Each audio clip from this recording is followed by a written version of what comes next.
وَإِن تَعُدُّوا نِعْمَتَ اللَّهِ لَا تُحْصُوهَا، اگر تم اللہ کی نعمتوں کو گننا چاہو تو گن نہیں سکتے. حقیقت یہ ہے کہ وہ رب بڑا ہی درگزر کرنے والا اور رحیم ہے. حالانکہ وہ تمہارے کھلے سے بھی واقف ہے اور چھپے سے بھی.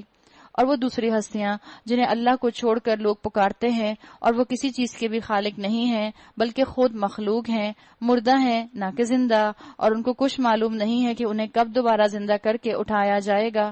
شرک کی بات کر دی گئی. شرک کی قسم کہ اللہ کی مخلوق کو اللہ کا شریک بنا لینا، یہ سمجھنا کہ کوئی مخلوق، کوئی بھی ذریعہ ہمارا اللہ سے کانٹریکٹ کروا سکتا ہے، ہمارا اللہ سے ان کے ذریعے کانٹیکٹ ہو سکتا ہے، یا اللہ تک ہماری بات پہنچا سکتا ہے. مشرکین عرب کا شرک جو تھا وہ مرنے والوں کا مقام بڑھا دینے والا شرک تھا، اپنے بتوں کو پوجنے والا شرک تھا. آج ہمارے اندر بھی آپ کو یہ شرک محسوس ہوتا ہے کہ مرنے والوں کو جوڑ دیا جاتا ہے ہولینس کے ساتھ، ان کو سینٹیفائڈ کر دیا جاتا ہے. اس شرک کی طرف اشارہ کیا گیا ہے. تمہارا خدا بس ایک ہی خدا ہے، مگر جو لوگ آخرت کو نہیں مانتے ان کے دلوں میں انکار بس کر رہ گیا ہے اور وہ گھمنڈ میں پڑ گئے ہیں. اللہ یقیناً ان کے سب کرتوت جانتا ہے، چھپے ہوئے بھی اور کھلے ہوئے بھی، اور وہ ان لوگوں کو ہرگز پسند نہیں کرتا جو غرور نفس سے مبتلا ہوں. یعنی اللہ تعالیٰ نے بتا دیا کہ جو اپنے آپ کو کچھ سمجھیں، خود پسندی اللہ کو پسند نہیں ہے. آپ صلی اللہ علیہ وسلم کی حدیث کا مفہوم آتا ہے 3 چیزیں انسان کو نجات دینے والی ہیں، یعنی 3 چیزوں میں انسان کی سیلویشن ہے. ایک، اللہ کا خوف رکھنا ظاہر اور باطن میں، اللہ کا خوف. دوسرا ہے خوشی ہو یا غم ہو حق کی بات کہنا، جائز بات کہنا، عدل کی بات کہنا. تیسرا ہے میانہ روی اختیار کرنا. یہ 3 چیزیں جو اپنا لے گا اس انسان کی نجات جو ہے اس کے چانسز بن سکتے ہیں. پھر اللہ کے رسول نے فرمایا جس طرح 3 چیزیں نجات دیتی ہیں اسی طرح 3 چیزیں مہلکات کے اندر آتی ہیں، ہلاک کر دینے والی ہیں.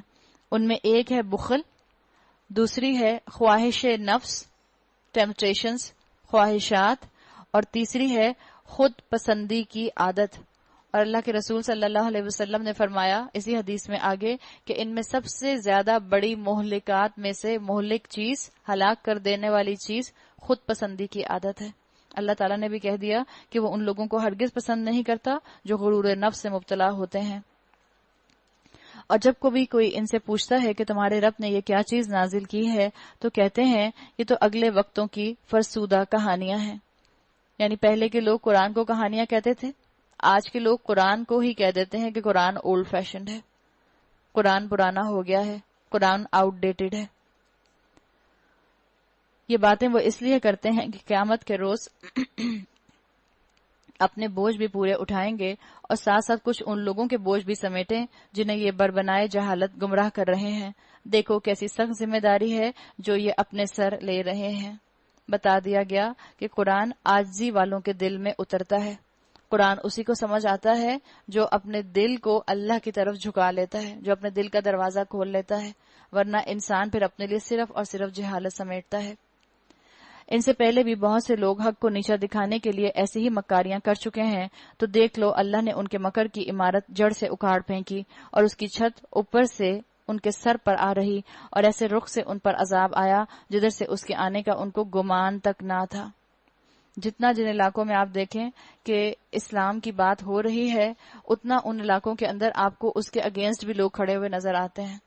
اور کچھ جگہوں پر آپ دیکھتی ہیں دنیا میں کہ جہاں لوگ اسلام کے خلاف بول رہے ہیں وہاں پر کچھ اللہ کے بندے اللہ کی کتاب کو جاننے کے لیے وقت لگا رہے ہیں.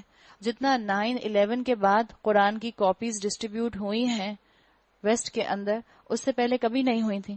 تو اللہ تعالیٰ نے بتا دیا کہ اللہ تو کبھی کبھی ایسے بھی قوموں کو گمراہ کر دیتا ہے کہ کیسے کر رہا ہے. جن کو ہدایت دینی اللہ ان کو چھانٹ چھانٹ کر الگ کر رہا ہے، اور جن کو نہیں اللہ نے ہدایت دینی، جنہوں نے اپنے دلوں کو نہیں کھولا، جن کی چاہت نہیں ہے، اللہ ان کو چھانٹ چھانٹ کر الگ کر دے گا، اور ان کو اندازہ بھی نہیں ہوگا کہ اللہ کب ان کے اوپر کوئی سزا کا کوڑا برسا دے گا. پھر قیامت کے روز اللہ انہیں ذلیل و خوار کرے گا اور ان سے کہے گا بتاؤ اب کہاں ہیں میرے وہ شریک جن کے لیے تم اہل حق سے جھگڑا کیا کرتے تھے. جو اللہ کا فرما بردار ہے وہ اہل حق ہے. اہل حق بہت کرزمیٹک بھی ہو سکتے ہیں اور ضروری نہیں ہے کہ صرف ہر وقت کرزمیٹک ہی ہوں. اہل حق بہت نارمل سے بھی ہو سکتے ہیں. اہل حق کون ہے؟ وہ جو اللہ کی بات کرے، جو رسول اللہ صلی اللہ علیہ وسلم کو فالو کرنے کی بات کرے، جو حق پر جم جانے کی بات کرے، جو قرآن کو برحق سمجھے، جو رسول اللہ کی تعلیمات کو برحق سمجھے، وہ اہل حق ہے۔ جن لوگوں کو دنیا میں علم حاصل تھا وہ کہیں گے آج رسوائی اور بدبختی ہے کافروں کے لیے، ہاں انہی کافروں کے لیے جو اپنے نفس پر ظلم کرتے ہوئے جب ملائکہ کے ہاتھوں گرفتار ہوتے ہیں تو سرکشی چھوڑ کر کیا کرتے ہیں، فَأَلْقَوُا السَّلَمَ مَا كُنَّا نَعْمَلُ مِنْ سُوءٍ، فوراً ڈگیں ڈال دیتے ہیں اور کہتے ہیں ہم تو کوئی قصور نہیں کر رہے تھے۔ یعنی گلٹ ان کو ایسے آتا ہے کہ اب ان کو سمجھ ہی نہیں آتی کہ اب ہم اس گلٹ کے بعد کیا ان کو علاج بتائیں اپنا، کہ کیا کرو ہمارے ساتھ۔ اللہ نے کہہ دیا کہ ایسے سینسلیس ہو کر مت رہنا کہ تمہیں قیامت کے دن جواب دینا ہی نہ آئے۔ اللہ ہم کو ایسی بے حسی سے بچائے۔ ملائکہ جواب دیتے ہیں کر کیسے نہیں رہے تھے، اللہ تمہارے کرتوتوں سے خوب واقف ہے۔ جیسے دنیا میں جسٹیفائی کیا کرتے تھے اپنے اعمال کو قرآن کے مقابلے میں، جب فرشتے جان نکالنے آئیں گے تب بھی اسی عادت کے ساتھ جسٹیفائی کریں گے، نہیں ہمارا یہ مطلب نہیں تھا، یہ مطلب تھا، نہیں ہمارا یہ مقصد نہیں تھا، ہمارا یہ مقصد تھا، نہیں ہم نے یہ کام اس لیے نہیں کیا تھا، ہم نے تو یہ کام اس لیے کیا تھا۔ لیکن اللہ نے کہہ دیا اللہ تمہارے کرتوتوں سے خوب واقف ہے، اب جاؤ جہنم کے دروازوں میں گھس جاؤ، وہیں تم کو ہمیشہ رہنا ہے۔ بس حقیقت یہ ہے کہ بڑا ہی برا ٹھکانہ ہے متکبروں کے لیے۔ تکبر کا ذکر آ گیا۔ تکبر کرنے والے کو ضروری نہیں ہے کہ اسے معلوم بھی ہو کہ وہ تکبر کر رہا ہے۔ تکبر کرنے والے کے لیے ضروری نہیں ہے کہ اس کو پتا ہو کہ میں مغرور ہوں۔ اللہ متکبر اس کو کہتا ہے جو اللہ کی اطاعت سے انکار کرتا ہے۔ جو اللہ کی اطاعت سے انکار کرے گا وہ متکبر ہے۔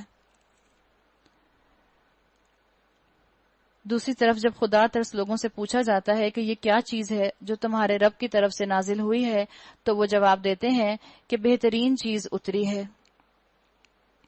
اس طرح کہ نیکوکار لوگوں کے لیے اس دنیا میں بھی بھلائی ہے اور آخرت کا گھر تو ضرور ہی ان کے حق میں بہتر ہے۔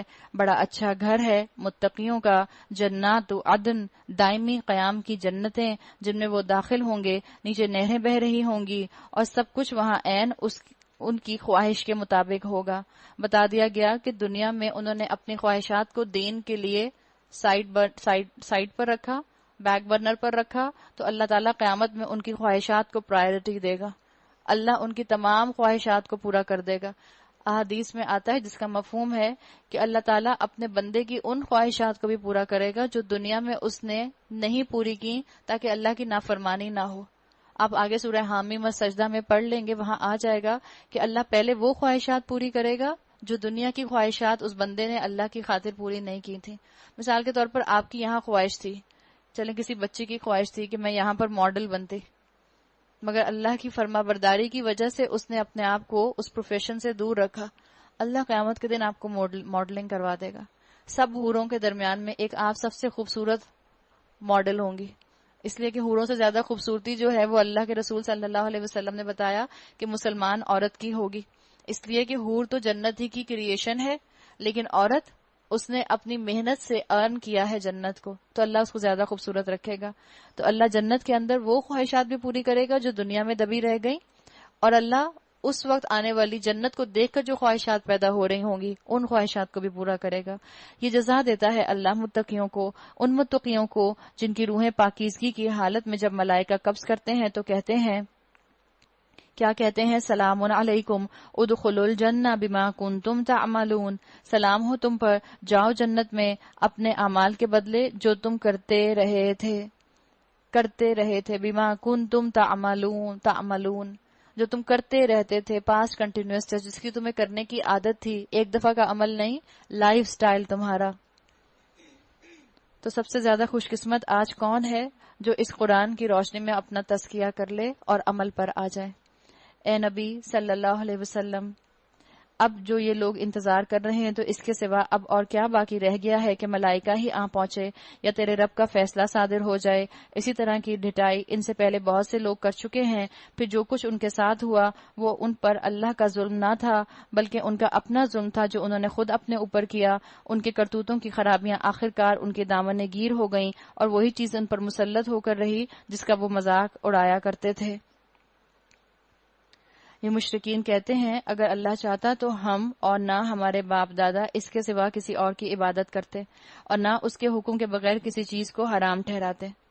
کہہ رہے ہیں کہ ہم جو کر رہے ہیں وہ اللہ کی اجازت سے کر رہے ہیں، یہی مطلب ہے نا اس بات کا۔ اگر اللہ چاہتا تو ہم یہ نہ کرتے. یعنی اگر ہم آج یہ کام کر رہے ہیں تو ہم اللہ کی اجازت سے کر رہے ہیں. آپ ایگزامینیشن ہال کو امیجن کریں. ایگزامینیشن ہال میں آپ ایگزام دے رہے ہوتے ہیں, ایگزامینر آپ کے سر پر آ کر بھی کھڑا ہو جائے تب بھی وہ دیکھ بھی لے کہ آپ جواب غلط لکھ رہی ہیں, تو کیا وہ آپ کو روکتا ہے کہ آپ جواب غلط لکھ رہی ہیں, آپ اپنی اصلاح کر لیں؟ چپ کر کے دیکھتا رہتا ہے نا. تو اللہ نے تو موقع دے دیا انسان کو, ول پاور دے دی ہے. تم چاہو تو ہدایت اکٹھی کر لو, چاہو تو گمراہی سمیٹ لو. اللہ ہلائے گا نہیں تمہیں اپنی جگہ سے. اللہ فرشتہ نہیں بھیجے گا تمہیں ہدایت کے راستے پر چلانے کے لیے. اللہ تمہیں چوائس دے چکا ہے. ہاں, دیکھ تمہیں بہت قریب سے رہا ہے. جب تمہارے دل میں ذرا سی بھی ہدایت کی چاہت آئے گی, اللہ تمہارے لیے اپرچونٹی کے دروازے کھول دے گا. لیکن یہ تم اللہ کے اوپر الزام نہ لگاؤ کہ ہم اللہ کی اجازت سے یہ کام کر رہے ہیں. ایسے ہی بہانے ان سے پہلے کے لوگ بھی بناتے رہے ہیں. تو کیا رسولوں پر صاف صاف بات پہنچا دینے کے سوا اور بھی کوئی ذمہ داری ہے؟ ہم نے ہر امت میں ایک رسول بھیجا ہے اور اس کے ذریعے سے سب کو خبردار کر دیا ہے, اللہ کی بندگی کرو اور ہر طاغوت کی بندگی سے بچو, یعنی ہر سرکش قوت سے بچو. یہ تمہارا کام ہے. اس کے بعد ان میں سے کسی کو اللہ نے ہدایت بخشی اور کسی پر دلالت مسلط ہو گئی. پھر ذرا زمین میں چل پھر کر دیکھ لو کہ جھٹلانے والوں کا کیا انجام ہو چکا ہے. اے نبی, تم چاہو ان کی ہدایت کے لیے کتنے ہی حریص ہو, مگر اللہ جس کو بھٹکا دیتا ہے پھر اسے ہدایت نہیں دیا کرتا, اور اس طرح کے لوگوں کی مدد کوئی نہیں کر سکتا. آپ صلی اللہ علیہ وسلم کی حدیث کا مفہوم آتا ہے, جو قرآن کے علاوہ ہدایت تلاش کرے تو اللہ بھی اس کو سیدھی راہ نہیں دکھاتا. اگر ہم یہ سمجھیں گے کہ ہم قرآن کے علاوہ کوئی سسٹم بنا کر انسانوں کی بہتری کا کام کر سکیں گے, تو اللہ تعالیٰ مجھے اور آپ کو بتا چکا ہے کہ اللہ پھر کوئی سیدھی راہ نہیں دکھاتا ایسے کو. یہ لوگ اللہ کے نام سے کڑی کڑی قسمیں کھا کر کہتے ہیں کہ اللہ کسی مرنے والے کو پھر سے زندہ کر کے نہ اٹھائے گا. یہ ان کی انڈاکٹرینیشن ہوتی گئی کہ اللہ اٹھائے گا ہی نہیں. اپنے آپ کو یہی کہتے رہتے تھے, آٹو سجیشن, اللہ نہیں اٹھائے گا, اللہ نہیں اٹھائے گا. اپنے آپ کو یقین دلاتے تھے اس بات کا, اور اسی وجہ سے انہوں نے آنے والے دن کی تیاری نہیں کی, آخرت کے لیے خود کو تیار نہیں کیا. اٹھائے گا کیوں نہیں, یہ تو ایک وعدہ ہے جسے پورا کرنا اس نے اپنے اوپر واجب کر لیا ہے, مگر اکثر لوگ جانتے نہیں ہیں. اور ایسا ہونا اس لیے ضروری ہے کہ اللہ ان کے سامنے اس حقیقت کو کھول دے جس کے بارے میں یہ اختلاف کر رہے ہیں, اور منکرین حق کو معلوم ہو جائے کہ وہ جھوٹے تھے. رہا اس کا امکان, تو ہمیں کسی چیز کو وجود میں لانے کے لیے اس سے زیادہ کچھ کرنا نہیں ہوتا کہ ہم اسے حکم دیں, کن فَيَكُونُ, تو بس وہ ہو جاتا ہے. اللہ کہتا ہے ہو جا, تو بس وہ ہو جاتا ہے. وَالَّذِينَ هَاجَرُوا فِي اللَّهِ مِن بَعْدِ مَا ظُلِمُوا, جو لوگ ظلم سہنے کے بعد اللہ کی خاطر ہجرت کر گئے ہیں. اب ریفرنس ٹو کانٹیکسٹ کے اندر ہجرت حبشہ کی طرف اشارہ ہے. ان کو ہم دنیا ہی میں اچھا ٹھکانہ دیں گے, اور آخرت کا اجر تو بہت بڑا ہے. کاش جان لیں وہ مظلوم جنہوں نے صبر کیا ہے, اور جو اپنے رب کے بھروسے پر کام کر رہے ہیں کہ کیسا اچھا انجام ان کا منتظر ہے. بتا دیا گیا کہ تم نے جن چیزوں کو اپنی اپنائیت والی چیزوں کو چھوڑا ہے, اور جن چیزوں کی طرف تم گئے ہو جہاں تمہیں اجنبیت محسوس ہو رہی ہے, اگر تم اب بہتر جگہ سے کمتر جگہ پر چلے گئے ہو تو ایمان رکھو, اللہ تمہیں بہت کلوزلی آبزرو کر رہا ہے. اللہ تمہاری اس ہجرت کو ضائع نہ کرے گا. اللہ تمہاری ان نیکیوں کو تمہیں بہترین صلے میں بدل دے گا, لیکن تمہیں وقت لگے گا. ہجرت کرنے کے بعد, اپنا کمفرٹ زون چھوڑنے کے بعد انسان کو ایڈجسٹ ہونے میں تھوڑا ٹائم لگتا ہے. مثال کے طور پر آپ نے ایک اچھی عادت اپنانے کی کوشش کی کہ اب آپ کسی انسان کے لیے کوئی برا گمان لے کر نہیں آئیں گی, لیکن کوئی نہ کوئی آپشن آپ کی زندگی کا ایسے آئے گا کہ آپ کے دل میں شیطان کسی کے لیے برا خیال ڈالے گا. آپ ایفرٹ کر کے اپنے آپ کو روکیں گی. یہ ایفرٹ کرنا یہ ضروری ہے. آپ نے مثال کے طور پر حجاب پہننا شروع کر دیا, آپ آئینے میں کھڑی ہو کر اپنی شیشے میں شکل دیکھیں گی, ہو سکتا ہے آپ کو اپنی شکل پیاری نہ لگے. تھوڑا وقت لگتا ہے انسان کو اپنے کمفرٹ زون کو چھوڑتے ہوئے, اور یہ حقیقت ہے کہ جب انسان اپنے بال بلو ڈرائی کر کے اور اچھا سا تیار ہو کے باہر جاتا ہے تو اپنے آپ کو بھی اچھا لگ رہا ہوتا ہے. اس کے مقابلے میں آپ اپنا حجاب پہن لیں, اور اگر آپ چہرہ کور نہیں کرتے اور آپ نے اپنے چہرے کے اوپر بالکل میک اپ نہیں لگایا ہوا, تو آپ آئینے میں کھڑے ہو کے اپنے آپ کو دیکھتے ہیں, آپ کہتے ہیں ہاں واقعی بہت مشکل کام ہے یہ کام کرنا. آپ نے اپنا کمفرٹ زون اللہ کی خاطر چھوڑا, آپ نے ہجرت کی, اللہ آپ کو اس کے اوپر قائم رکھے گا, اسٹیڈ فاسٹ کر دے گا. فوراً کے فوراً انسان نئی چیزوں کے ساتھ مانوس نہیں ہو جاتا, یہ حقیقت ہے. آپ دنیا میں دیکھ لیں, آپ نیا موبائل فون لے کر آتے ہیں, اس کو سمجھنے کے لیے بھی تو آپ کو کچھ دن لگتے ہیں نا. نیا موبائل فون جس طرح آپ اپنا استعمال کرتی ہیں پہلے دن، دوسرے دن، تیسرے دن، اس کے مقابلے میں جو فون آپ کے پاس پچھلے 2 سال سے تھا اس کو آپ جیسے استعمال کرتی ہیں تو ان دونوں میں فرق ہوتا ہے نا. تو جب بھی کوئی نیا ماحول آتا ہے تو اس میں ایڈجسٹ ہونے کو انسان کو وقت تو لگتا ہے، لیکن بتا دیا گیا کہ تم گناہوں کو چھوڑ کر نیکیوں میں سیٹل ہوگے تو اللہ تعالیٰ انشاءاللہ تم کو اس کے اندر سیٹل کر دے گا. اے نبی صلی اللہ علیہ وسلم، ہم نے تم سے پہلے بھی جب کبھی رسول بھیجے ہیں آدمی ہی بھیجے ہیں جن کی طرح ہم اپنے پیغامات وحی کیا کرتے تھے. اہل ذکر سے پوچھ لو اگر تم لوگ خود نہیں جانتے. تو مجھے اور آپ کو جو ہجرت کرنی ہے وہ ہجرت مجھے اور آپ کو جیوگرافیکل باؤنڈریز کی تو فی الحال نہیں کرنی، بلکہ مجھے اور آپ کو اپنے گھروں کے اندر ہجرت کرنی ہے. اللہ نے بتا دیا کہ اہل ذکر سے پوچھ لو جو تم بات نہیں جانتے. پچھلے رسولوں کو ہم نے روشن نشانیاں اور کتابیں دے کر بھیجا تھا. وَأَنزَلْنَا إِلَيْكَ الذِّكْرَ لِتُبَيِّنَ لِلنَّاسِ مَا نُزِّلَ إِلَيْهِمْ وَلَعَلَّهُمْ يَتَفَكَّرُونَ. اور اب یہ ذکر ہم نے نازل کیا ہے تاکہ لوگوں کے سامنے اس تعلیم کی تم تشریح اور توضیح کرتے جاؤ جو ان کے لیے اتاری گئی ہے، اور تاکہ لوگ غور و فکر کریں. آپ کی اور میرے لیے اللہ تعالیٰ نے یہاں بتا دی یہ بات کہ اللہ تعالیٰ نے کلام نازل کیا ہے، لیکن اس کلام کو سمجھنے کے لیے بھی تمہیں ایک ڈکشنری دی گئی ہے. اور وہ ڈکشنری کون سی ہے؟ اللہ کے رسول کرتے ہیں اس کی تشریح اور توضیح. لِتُبَيِّنَ لِلنَّاسِ، تاکہ آپ واضح کھول کر بیان کر دیں، لِلنَّاسِ لوگوں کے لیے. قرآن کی تشریح آپ صلی اللہ علیہ وسلم کے الفاظ میں اور آپ کے عمل میں ڈھل کر ہمارے سامنے آئی. اللہ کا کلام سمجھنے کے لیے کسی ہیومن ڈکشنری کی مجھے اور آپ کو ضرورت نہیں ہے، بلکہ رسول اللہ صلی اللہ علیہ وسلم کی ڈکشنری مجھے اور آپ کو استعمال کرنی ہوگی. آپ کا مشن یہاں بتا دیا گیا اس آیت کے اندر کہ لوگوں کے سامنے آپ قرآن کی ایکسپلینیشن بیان کر دیں. کوئی کتاب بغیر پیغمبر کے نہیں آئی، آپ دیکھ لیں. ہاں یہ ضرور ہوا کہ پیغمبر بغیر کتاب کے آ گئے، لیکن کتاب جب بھی بھیجی گئی پیغمبر بھیجے گئے تاکہ وہ اس کتاب کو کھول کر بیان کریں، استاد کے طور پر اس کو سمجھا دیں، طریقہ بتا دیں، احکامات کو کھول کر بیان کر دیں. آپ صلی اللہ علیہ وسلم نے کئی انداز میں قرآن کی تشریح کی ہے. آپ صلی اللہ علیہ وسلم نے مثال کے طور پر فرمایا نماز کا حکم قرآن میں آیا، لیکن قرآن میں کہیں بھی یہ نہیں آیا کہ نماز کس طرح پڑھو. آپ صلی اللہ علیہ وسلم نے اس کی تشریح کی. آپ نے فرمایا صلو کما رأیتمونی اصلی، نماز ایسے پڑھو جیسے تم مجھے نماز پڑھتے ہوئے دیکھتے ہو. حج کی تفصیل آپ کو سنت سے ملتی ہے. حج میں زیادہ ڈیٹیل کیا ہوگی، حج میں کہاں رکا جائے گا، کتنے دن قیام ہوگا، کیسے رمی ہوگی، کیا کہاں کیا جائے گا، اس کی زیادہ ڈیٹیل آپ کو اور مجھے احادیث سے ملتی ہے. اور ہم یہ سمجھتے ہیں اور ہمارے معاشرے میں ایک کثیر تعداد مسلمانوں کی یہ سمجھتی ہے کہ احادیث تو 150-250 سال کے بعد قرآن کے لکھی گئیں. زیادہ تر وہ کہتے ہیں کہ اس کے اندر ڈاؤٹس ہیں، اور اس کی وجہ کیا ہے کہ ہم علم نہیں رکھتے. اللہ کے رسول صلی اللہ علیہ وسلم کے احادیث کو جس طرح سے اکٹھا کیا گیا اس طرح کسی بھی دنیا کے علم کو اکٹھا نہیں کیا گیا. جس طرح امام بخاری نے اپنی کمپائلیشن کے اندر مستند احادیث کو اکٹھا کیا، امام بخاری کی کتاب کو صحیح بخاری کو کہہ دیا گیا کہ سب سے بہترین کتاب دنیا کے اوپر قرآن کے بعد، اتنی زیادہ اس کے اندر اوتھینٹک چیزیں ہیں. تو بتا دیا گیا. آپ نے شاید ایک کتاب کا نام سنا ہوگا، اسٹڈیز ان ارلی حدیث لٹریچر، مصطفیٰ اعظمی کی ہے. انہوں نے تھیسس پورا اسی پر کیا تھا کہ جو احادیث کا کلیکشن ہے اس کے اندر کتنا کلیکشن جو ہے وہ پراپرلی کلیکٹ کیا گیا ہے، کتنے کلیکشن کو واضح طور پر اس میں شامل رکھا گیا ہے جس کو ضعیف ڈکلیئر کیا گیا ہے. اگر محدثین چاہتے تو ضعیف احادیث کو اپنے کلیکشن میں سے نکال دیتے کر سکتے تھے نا، لیکن انہوں نے اس کو وہیں رکھا تاکہ ان کے کام کی اور زیادہ اوتھینٹسٹی نظر آئے کہ انہوں نے اس چیز کو اگر ضعیف قرار دیا ہے تو کس بیسس پر قرار دیا ہے. تو اللہ تعالیٰ نے یہاں یہ بات واضح کر دی کہ اللہ تعالیٰ نے آپ صلی اللہ علیہ وسلم کو جو بھیجا ہے آپ کو بھیجا ہے تاکہ آپ انسانیت کے اوپر اس قرآن کی تشریح کریں. احادیث قرآن کو سخت نہیں کرتے، احادیث قرآن کے اندر وسعت پیدا کرتے ہیں. قرآن کے اندر تو آتا ہے کہ جب تمہیں خوف کی حالت ہو تم اپنی نمازوں کو قصر کر لو. اللہ کے رسول صلی اللہ علیہ وسلم نے بتایا کہ امن کی حالت میں بھی اگر تم سفر میں ہو تو تم اپنی نمازوں کو قصر کر سکتے ہو.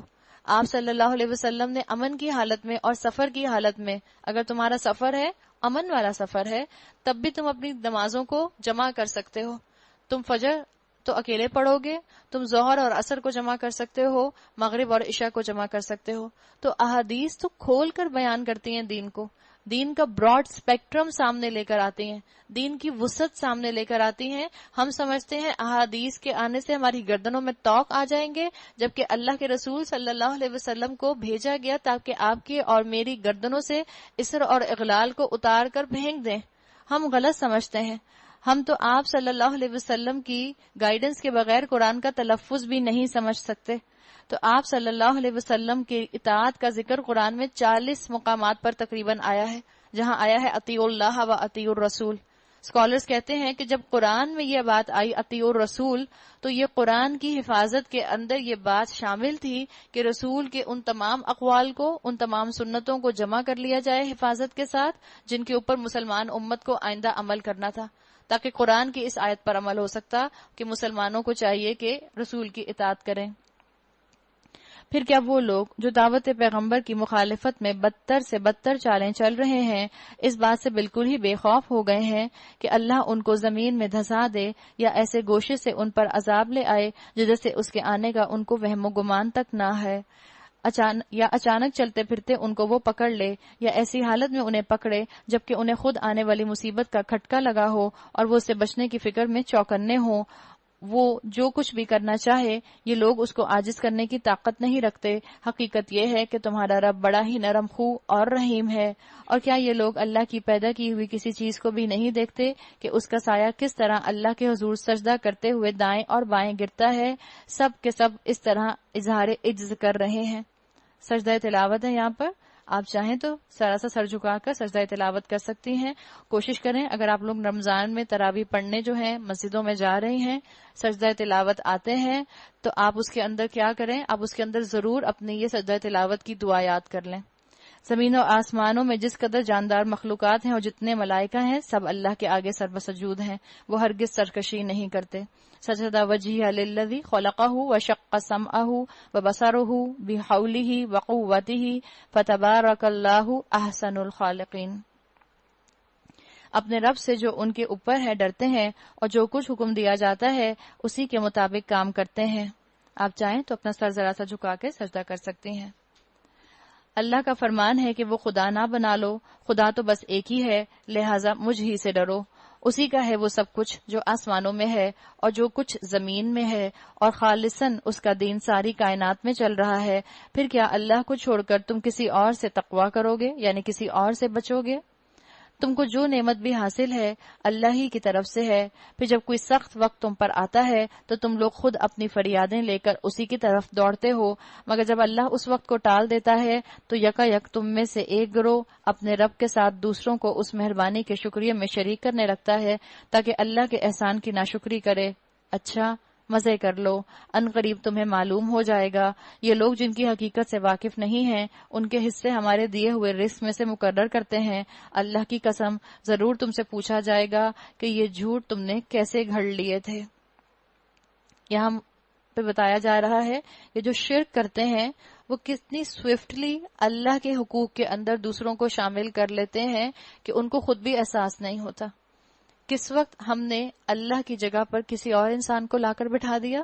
کس وقت ہم نے اللہ کی صفات میں کسی اور انسان کو شامل کر لیا؟ ہم سمجھتے ہیں فلاں بزرگ، ان کے پاس جاؤ تو وہ مستقبل کا حال بتا دیتے ہیں. فلاں بزرگ کو پتا ہے کہ جو ہے میرے بچے کی شادی کب ہوگی. کیسے پتا ہے؟ غیب کے معاملے، مستقبل کے معاملے جو ہیں وہ غیب کے معاملے ہیں. آپ سے اور مجھ سے مستقبل کو پوشیدہ رکھا گیا ہے. جب تک آپ اور میں مستقبل میں شامل نہیں ہو جاتے وہ میرے اور آپ کے لیے علم الغیب ہے. کوئی بزرگ کتنی ہی بڑی ہستی کیوں نہ ہو، کتنے ہی بڑے ولی اللہ کیوں نہ ہو، غیب کا علم ان کے پاس نہیں ہو سکتا. ہم بزرگوں کے پاس جاتے ہیں کہ پلیز بتا دیں میری بیٹی کی شادی کب ہوگی. ہم نے کیا کیا؟ ان بزرگ کو اللہ کی صفات میں شامل کر دیا اور شرک کر لیا، اور پتہ بھی نہیں چلتا کتنی خاموشی سے ہم شرک کر لیتے ہیں. یا ہم کبھی اللہ کو بندوں کے برابر لا کر بٹھا دیتے ہیں، وہ بھی شرک ہو جاتا ہے. وَيَجْعَلُونَ لِلَّهِ الْبَنَاتِ سُبْحَانَهُ وَلَهُم مَّا يَشْتَهُونَ. یہ اللہ کے لیے بیٹیاں تجویز کرتے ہیں، سبحان اللہ، اور ان کے لیے وہ جو یہ خود چاہیں. یہاں مراد یہ نہیں ہے کہ اللہ کو نعوذ باللہ بیٹیاں ناپسند ہیں، کہ اللہ نے اپنے لیے تو بیٹیاں پسند نہیں کی، اللہ نے کہا کہ میرے لیے تو بیٹیاں تجویز کرتے ہیں اور اپنے لیے وہ جو ان کو خود پسند ہے۔ آپ نے دیکھا ہے قرآن میں کہ جب اللہ تعالیٰ نے قرآن میں عیسائیوں سے بات کی ہے تو وہاں اللہ تعالیٰ نے اپنے سخت غضب کا اظہار کیا ہے کہ عیسائیوں نے اللہ کا بیٹا ڈکلیئر کر دیا۔ اللہ کو نہ اپنے ساتھ بیٹیوں کی ایسوسیشن رکھنی ہے نہ بیٹوں کی ایسوسیشن رکھنی ہے۔ اللہ کا غضب سخت بھڑکتا ہے اس بات کے اوپر، چاہے دیوی دیوتاؤں کو اللہ کی بیٹیاں قرار دیا مشرکین مکہ نے، یا چاہے عیسائیوں نے اللہ کا بیٹا قرار دیا۔ یہاں اشارہ کس چیز کی طرف کیا گیا ہے؟ یہاں بتایا گیا ہے کہ مشرکین جو ہیں وہ اپنے لیے بیٹیوں کو پسند نہیں کرتے۔ جب ان میں سے کسی کو بیٹی کے پیدا ہونے کی خوشخبری دی جاتی ہے تو اس کے چہرے پر سیاہی چھا جاتی ہے اور وہ بس خون کا سا گھونٹ پی کر رہ جاتا ہے، لوگوں سے چھپتا پھرتا ہے کہ اس بری خبر کے بعد کیا کسی کو منہ دکھائے، سوچتا ہے کہ ذلت کے ساتھ بیٹی کو لیے رہے یا مٹی میں دبا دے۔ دیکھو کیسے برے حکم ہیں جو یہ اللہ کے بارے میں لگاتے ہیں۔ مشرک معاشرے کے لیے آتا ہے کہ مشرک معاشرہ دختر کش معاشرہ ہوتا ہے، بیٹیوں کو تباہ کرنے والا معاشرہ ہوتا ہے، بیٹیوں کو ایکسپلائٹ کرنے والا معاشرہ ہوتا ہے۔ اور مشرک معاشرہ، ہم اپنے معاشرے کا سوچتے ہیں تو ہم کہتے ہیں ہمارا معاشرہ تو مشرک نہیں ہے، ہندوؤں کا معاشرہ مشرک ہوگا، وہ بتوں کی پوجا کرتے ہیں، وہ بتوں کو پوجتے ہیں، ان کی ورشپ کرتے ہیں۔ حالانکہ ہم دیکھیں تو ہم نے بھی اپنے اندر بہت سے بت سجا کے رکھے ہیں۔ ہمارا شرک لوگوں کو سر کی آنکھوں سے نظر نہیں آتا، لیکن جو انسان اپنے آپ کو قرآن کے سامنے لا کر بٹھا دیتا ہے، جو اپنے اوپر قرآن کا فلٹر لگا لیتا ہے، اس کو اپنے اندر کے بت نظر آنے لگ جاتے ہیں۔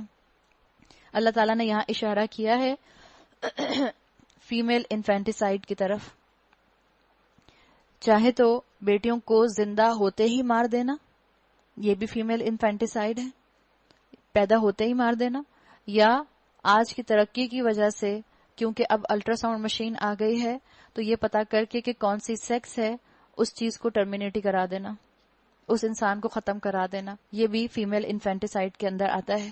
مشرکین مکہ اب میں سے کچھ قبائل ایسے تھے، سارے مشرکین عرب ایسے نہیں تھے، کچھ مشرکین مکہ کے قبائل ایسے تھے جو اپنی بیٹیوں کو زندہ دفن کر دیا کرتے تھے۔ ادھر بچی پیدا ہوتی تھی، ادھر دائی جو ہوتی تھی وہ گڑا کھود کے رکھتی تھی، وہیں اسی وقت اس ماں کے سامنے بچی کو دفنا دیا کرتے تھے گڑے کے اندر، اور اگر کبھی دائی کو رحم آتا تھا تو ماں خود پکڑ کے بچی کو مٹی کے اندر دبا دیا کرتی تھی۔ یہ حال تھا اس معاشرے کا، بیٹی ان کے لیے بے عزتی کی اور شرم کی علامت بنی ہوئی تھی۔ اسلام جب آیا تو اسلام نے اس ظلم کا خاتمہ کیا، اسلام نے عورتوں کو ایلیویٹ کیا، عورتوں کے حقوق دیے۔ آپ صلی اللہ علیہ وسلم نے یہ بات پرومیننٹ کی اپنی احادیث کے ذریعے کہ جس نے 3 بیٹیوں یا 2 بیٹیوں کی پرورش کی، ان کی تربیت کی اور ان کو اچھا کھلایا، اچھا پہنایا، تو قیامت کے دن وہ اور میں بالکل ایسے ہوں گے جیسے 2 انگلیاں برابر برابر ہوتی ہیں۔ پھر اسلام نے بیٹی کو بھی ایلیویٹ کیا، ساتھ ساتھ بیوی کو ایلیویٹ کیا۔ بیوی کو احادیث کے اندر خیر المتاع کہا گیا، بیوی کو بھی ایلیویٹ کر دیا گیا، بتا دیا گیا کہ نیک بیوی جنت کی نعمتوں میں سے ایک نعمت ہے۔ پھر ماں کی شکل میں عورت کو ایلیویٹ کیا گیا، ماں کا درجہ باپ کے مقابلے میں اخلاقی لحاظ سے 3 لیول زیادہ رکھا گیا۔ قانونی لحاظ سے باپ کا حق زیادہ ہوتا ہے، یہ بات ذہن میں رکھیے گا، اخلاقی لحاظ سے ماں کا حق زیادہ ہوتا ہے۔ پھر یہ بتایا گیا کہ ماں کے قدموں کے تلے جنت ہے، ماں کی عزت کرو، اس کی خدمت کرو، تو یہ چیزیں۔ اور پھر مردوں کو حکم دیا گیا عاشروہن بالمعروف، یہ سب چیزیں اسلام نے کی۔ اور ہم وہی مسلمان ہیں جو اس اسلام کو اٹھانے کے دعوے دار ہیں، جو اس اسلام پر عمل کرنے کے دعوے دار ہیں۔ ہم کس معاشرے کے اندر رہتے ہیں کہ یہاں پر سیکس سلیکٹیو ابارشنز کرائے جاتے ہیں، یہاں پر ڈاکٹرز یہ کام کھلے عام کرتی ہیں، یہاں پر مڈ وائفز یہ کام کھلے عام کرتی ہیں، یہاں پر دائیاں یہ کام کھلے عام کرتی ہیں۔ آپ کو اور مجھے یہ خبریں کامنلی سننے کو ملتی ہیں، فلاں کچرا کنڈی سے کسی بچے کی جو ہے باڈی مل گئی، فلاں جگہ سے، فلاں فٹ پاتھ سے ایسا بچہ ملا جو مشکل سے سانس لے رہا تھا۔ کبھی کوئی فیس بک پر کوئی تصویر ڈال دیتا ہے، کبھی آپ کو نیوز پیپرز کے اندر تصویریں نظر آتی ہیں، کبھی آپ کو میڈیا کے اندر بریکنگ نیوز سنائی دیتی ہیں۔ گٹر کے اندر پتا چلا کسی علاقے میں کہ گٹر جو ہے وہ بند ہو رہا ہے، تو انہوں نے سیوریج کھولنے والوں کو بلایا، گٹر کھولنے والوں کو۔ جب گٹر کھولا گیا تو اس کے اندر سے ابارٹڈ بچے ملے، اس لیے کہ چھوٹے چھوٹے بیک ڈور کلینکس بنے ہوئے تھے۔ ان بیک ڈور کلینکس کے اندر دائیاں جو تھیں وہ بچے ابارٹ کرتی تھیں، اور بڑی بڑی عقل مند عورتیں ان دائیوں کے پاس چلی جاتی ہیں. بہرحال ہماری ڈاکٹرز کہتی ہیں، اور مجھے امید ہے کہ 50% تو کم سے کم اس میں انوالو نہیں ہے کہ جو ابارشن کرتے ہیں، لیکن 50% اب بھی ہماری ڈاکٹرز یہ کام کر رہی ہیں. اور جب کوئی ڈاکٹر کسی کی گائناکالوجسٹ انکار کر دیتی ہے تو اچھی پڑھی لکھی عورت بھی دائی کے پاس یہ کام جا کر کروانے کو تیار ہو جاتی ہے. کیوں؟ صرف اپنی کسی خواہش کے لیے.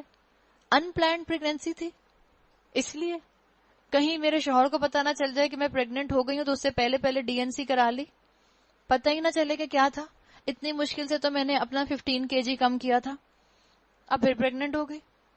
اور بیٹی بوجھ لگتی ہے. وہ بیٹی جو خدمت کرتی ہے جب گھر میں ہوتی ہے ماں باپ کے ساتھ، شادی ہو جاتی ہے تو ماں باپ کی جو ہمدردی بیٹی کے اندر آتی ہے، بیٹے کے اندر وہ ہمدردی کبھی آتی ہی نہیں ہے. نہ جب ایک چھت کے نیچے رہ رہے ہوتے ہیں تب آتی ہے، نہ اگر 2 چھتوں میں چلے جائیں تب آتی ہے. بیٹی جو اتنی محبت کرنے والی ہوتی ہے، کیسے ماں اپنے ہاتھوں سے اس کو قتل کر سکتی ہے؟ کہاں کسی عورت سے کہے کہ چھریوں سے کاٹ کاٹ کے اس کو میرے اندر سے نکال دو. آپ نے طریقے پڑھے ہیں، آپ کو اندازہ ہوگا، آپ سب پڑھی لکھی خواتین ہیں، کس کس طریقے سے ابارٹ کیا جاتا ہے. اور بیٹی کے لیے، بیٹی جو کہ رحمت ہے، ہم نے اس کو زحمت بنا لیا. انڈیا کے اندر ایک وقت آیا تھا کہ انہوں نے الٹرا ساؤنڈ مشین کو بین کر دیا تھا کہ نہ لوگ جو ہیں وہ الٹرا ساؤنڈ کرائیں گے، نہ ان کو پتا چلے گا کہ بیٹی ہے، اور نہ وہ ابارٹ کرائیں گے. لیکن اس کا کوئی فائدہ نہیں ہوا. جب پیدا ہوئی اور بچیاں، انہوں نے اس وقت ان کو مار دیا. کسی نے کسی خاص درخت کا عرق ان کے حلق میں ڈال دیا تاکہ وہ چوک ہو جائیں. کسی نے جو ہے ان کو چونا کھلا دیا، لائم سٹون کھلا دیا تاکہ ان کا جو ہے وہ لنگس وہ پھٹ جائیں. چھوٹے بچے، بیئرلی اے ڈے اولڈ، اس طرح کے بچے مرے ہیں.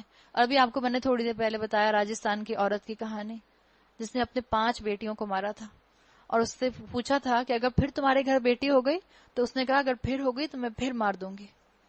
یہ اتنا ظلم عورت اپنی ہی اولاد کے اوپر کرنے کو کیسے تیار ہو جاتی ہے؟ کیسے عورت کا اتنا بڑا دل ہو جاتا ہے؟ آخر ایسی کون سی مصیبت آتی ہے کہ بیٹی بری لگنے لگ جاتی ہے؟ آپ بیٹھی ہوئی ہوں مثال کے طور پر اپنے گھر میں، اور آپ سبزی کاٹ رہی ہوں، آپ کے ہاتھ میں چھری ہو، آپ کی 2 سال کی بچی آپ کے پاس گھومتی گھومتی کھیلتی کھیلتی آ کر بیٹھے، آپ اسے چھریوں سے کاٹ دیں گی؟ کر سکتی ہیں آپ ایسے؟ کہاں کہ کسی عورت سے یہ کہا جائے، ڈاکٹر سے کہا جائے کہ اس کو ٹکڑے ٹکڑے کر کے میرے اندر سے نکلوا دو تاکہ یہ جو زہر ہے میرے اندر سے نکل جائے. اتنا بوجھ ہے بیٹی؟ کیوں ہے بوجھ؟ کیا وجہ ہے؟ جس معاشرے کے ساتھ ہم رہے ہیں، جس امت کے ساتھ ہم نے ایک وقت گزارا ہے، اس کی رمق ہمارے اندر آ گئی ہے. ہندوستان کے اندر یہ چیز تھی کہ بیٹیوں کی کوئی عزت نہیں تھی.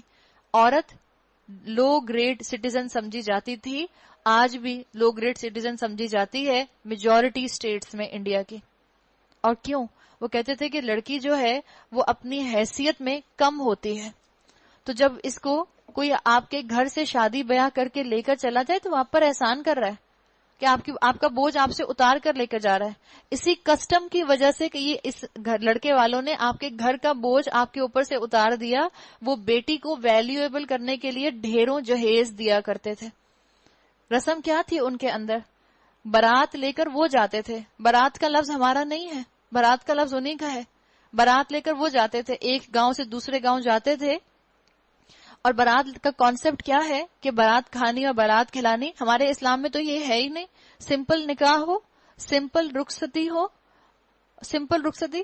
حضرت بی بی فاطمہ کو تو کچھ خواتین خود حضرت علی کے حجرے میں چھوڑ کر چلی گئی تھیں. حضرت علی خود نہیں آئے تھے ان کو لینے کے لیے. ہم کہتے ہیں لو ہماری بیٹی کی کوئی عزت ہی نہیں ہے.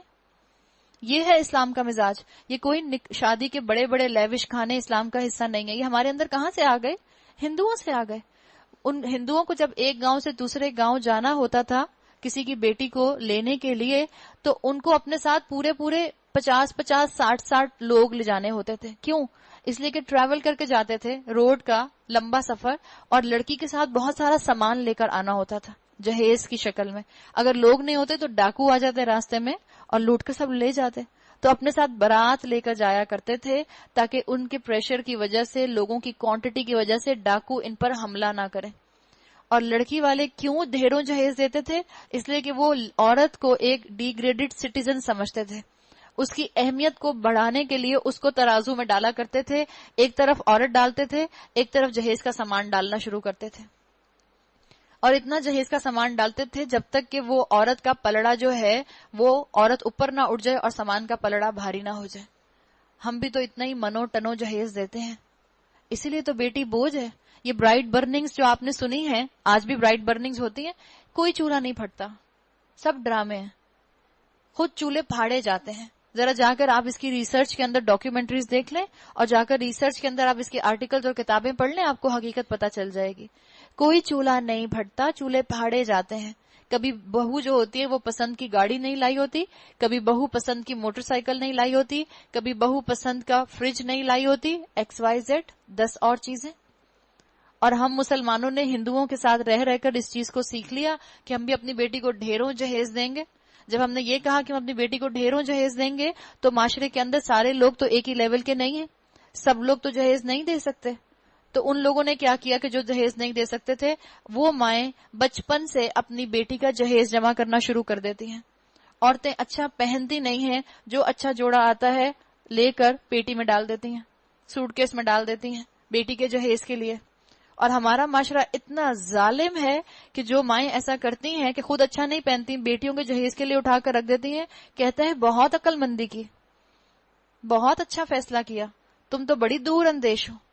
شاباشی دیتا ہے اس کو کہ شاباش، یہ تو تم کر رہی ہو بالکل صحیح کر رہی ہو. ساری ساری زندگی عورتیں جہیز اکٹھا کرتی رہتی ہیں. جب شادی کا وقت آتا ہے تو آپ سے آ کے قرض مانگتی ہیں، اور اس کے باوجود ان کی بیٹیوں کو گھروں میں عزت نہیں ملتی. یاد رکھیں، جہیز زندگی نہیں بناتا، جہیز تقدیر نہیں بناتا. تقدیر بنانے والا اوپر بیٹھا ہے.